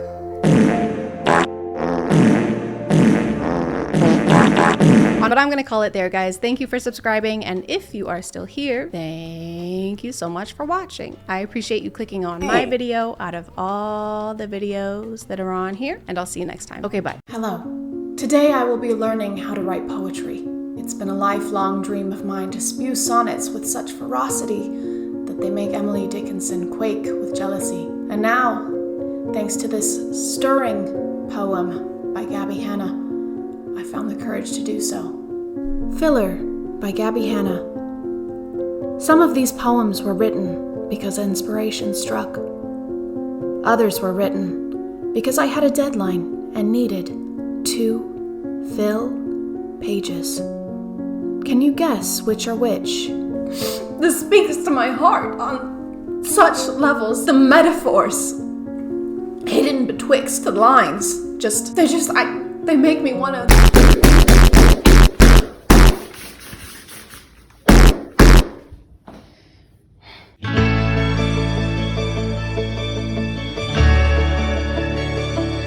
Hey guys, and welcome back to A Twinge.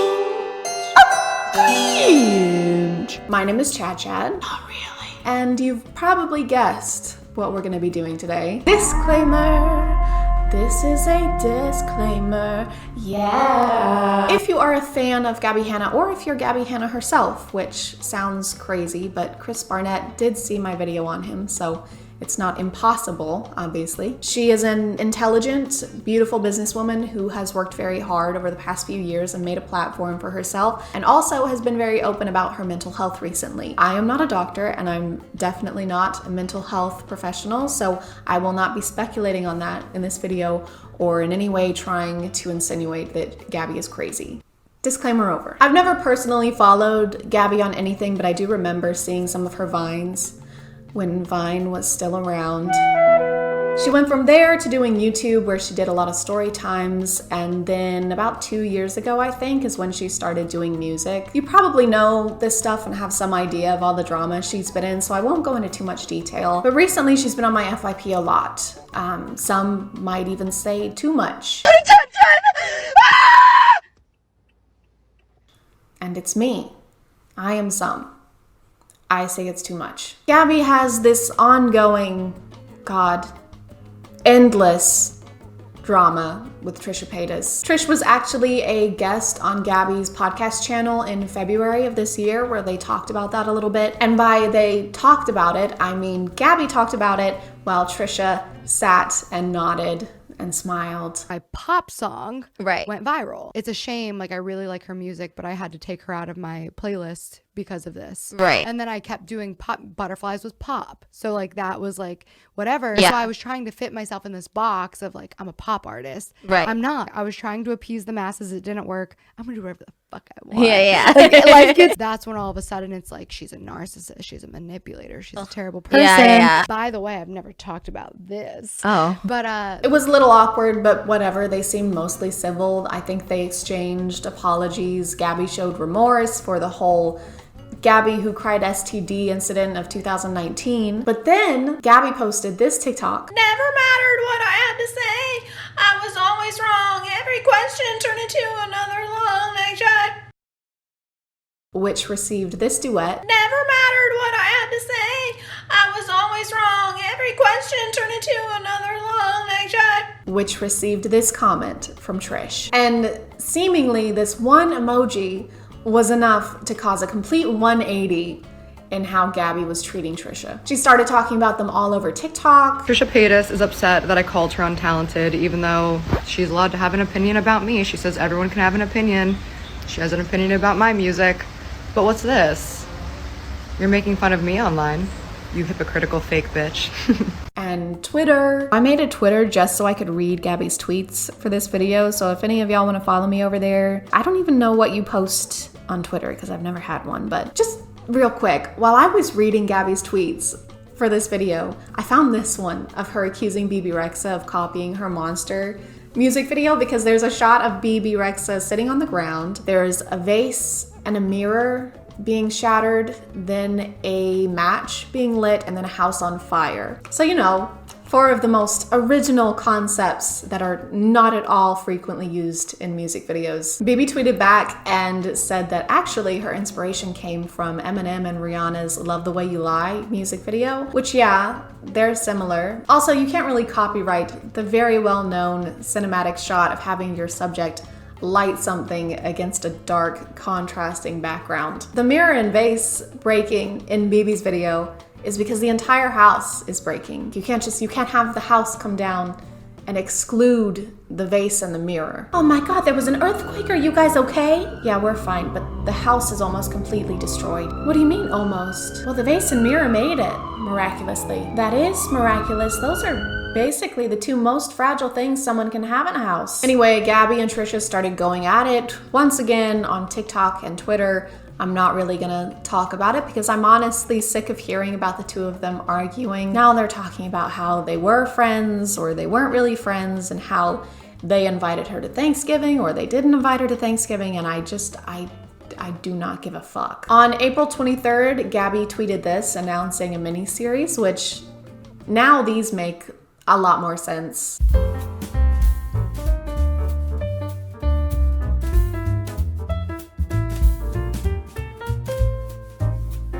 I'm back, bitches. And I don't want to hear I'm acting different. Gabby's podcast channel almost consistently gets less than 100,000 views per video, and Trish and Ethan's podcast, Frenemies, consistently gets a lot more than that. People are saying that she's stirring up all this old drama to try and get an invite onto the Frenemies podcast, which makes sense so that she can try and get some views to her channel, as well as bringing attention to her mini-series. The thing that really caught my attention, and seems to be another point that caused these strange posts from Gabby, was this video by Rachel Oates, who is amazing by the way, reviewing Gabby's new book, Dandelion, which is more poetry. The review was negative, but gave some valid criticisms, and Gabby's immediate and very professional response was to attack Rachel online and send her fans after them to the point that Rachel had to delete Twitter. You could just apologize. You literally just ran away and blocked me instead of looking at your own criticism. You can't take criticism towards yourself at all. You can't stand even the tiniest ounce of criticism. You're a fucking monster. But wait, can you guess who sent Rachel the book to review in the first place? It was Gabby. Gabby sent her the book to review. My mind is so completely boggled by this is your career. This is your job. Can you imagine accepting criticism in this way at any other type of job? Yeah, so Douglas, I just feel like the graph could have a little less blue, maybe some warmer colors to try and cheer things up a little bit, and then we could go from that. Fuck you. I'm sorry? Fuck you. Your opinion doesn't matter. I'm your boss. I'm your boss. I have more Instagram followers than you, bitch. Okay, well, you're fired. Obviously. You're a bully. I'm a what? You're a high school fucking bully. Point the finger, pull the trigger, throw them off your rail, you'll divorce eventually. Please leave. Please. Hi, I'm going to be voicing for Gabby Hanna in this next video because she has her song quietly playing in the background and I'm not getting a copy strike. Not today. I really cannot believe that you guys let a woman who doesn't like Bo Burnham tell you that my book wasn't good. This is the biggest compliment that I've ever fucking gotten, that she called both mine and Bo Burnham's work disappointing. She called Bo Burnham's work disappointing. Her. Who is she? Who is she? She's a person making content on YouTube who's allowed to have an opinion regardless of the fact that she has less subscribers than you. Gabby, no matter the situation, seems to have the same response to criticism. Oh, you have less subscribers than me? You're irrelevant. Oh, you have more subscribers than me? You're a bully. Either way, she's absolved of all fault, of course. I went into this video with a pretty open mind. Everything I've heard or seen about Gabby Hanna has always been secondhand, and I know how the internet can be sometimes, so I've never taken any of it to heart or really formed an opinion about her. But now I have, and it's definitely an opinion. I think my biggest takeaway regarding her character comes from how she confronted Bebe Rexha versus Rachel Oates. Bebe Rexha is a celebrity singer who had never heard of Gabby before these tweets, while Rachel Oates is a YouTuber with less than 300,000 subscribers. She called Rachel Oates a bitch multiple times, and if you go watch any of Rachel's videos, she is the opposite of that. Called Rachel a bitch for criticizing her poetry. And did I mention that Gabby's the one who sent Rachel the book in the first place? I did? Okay.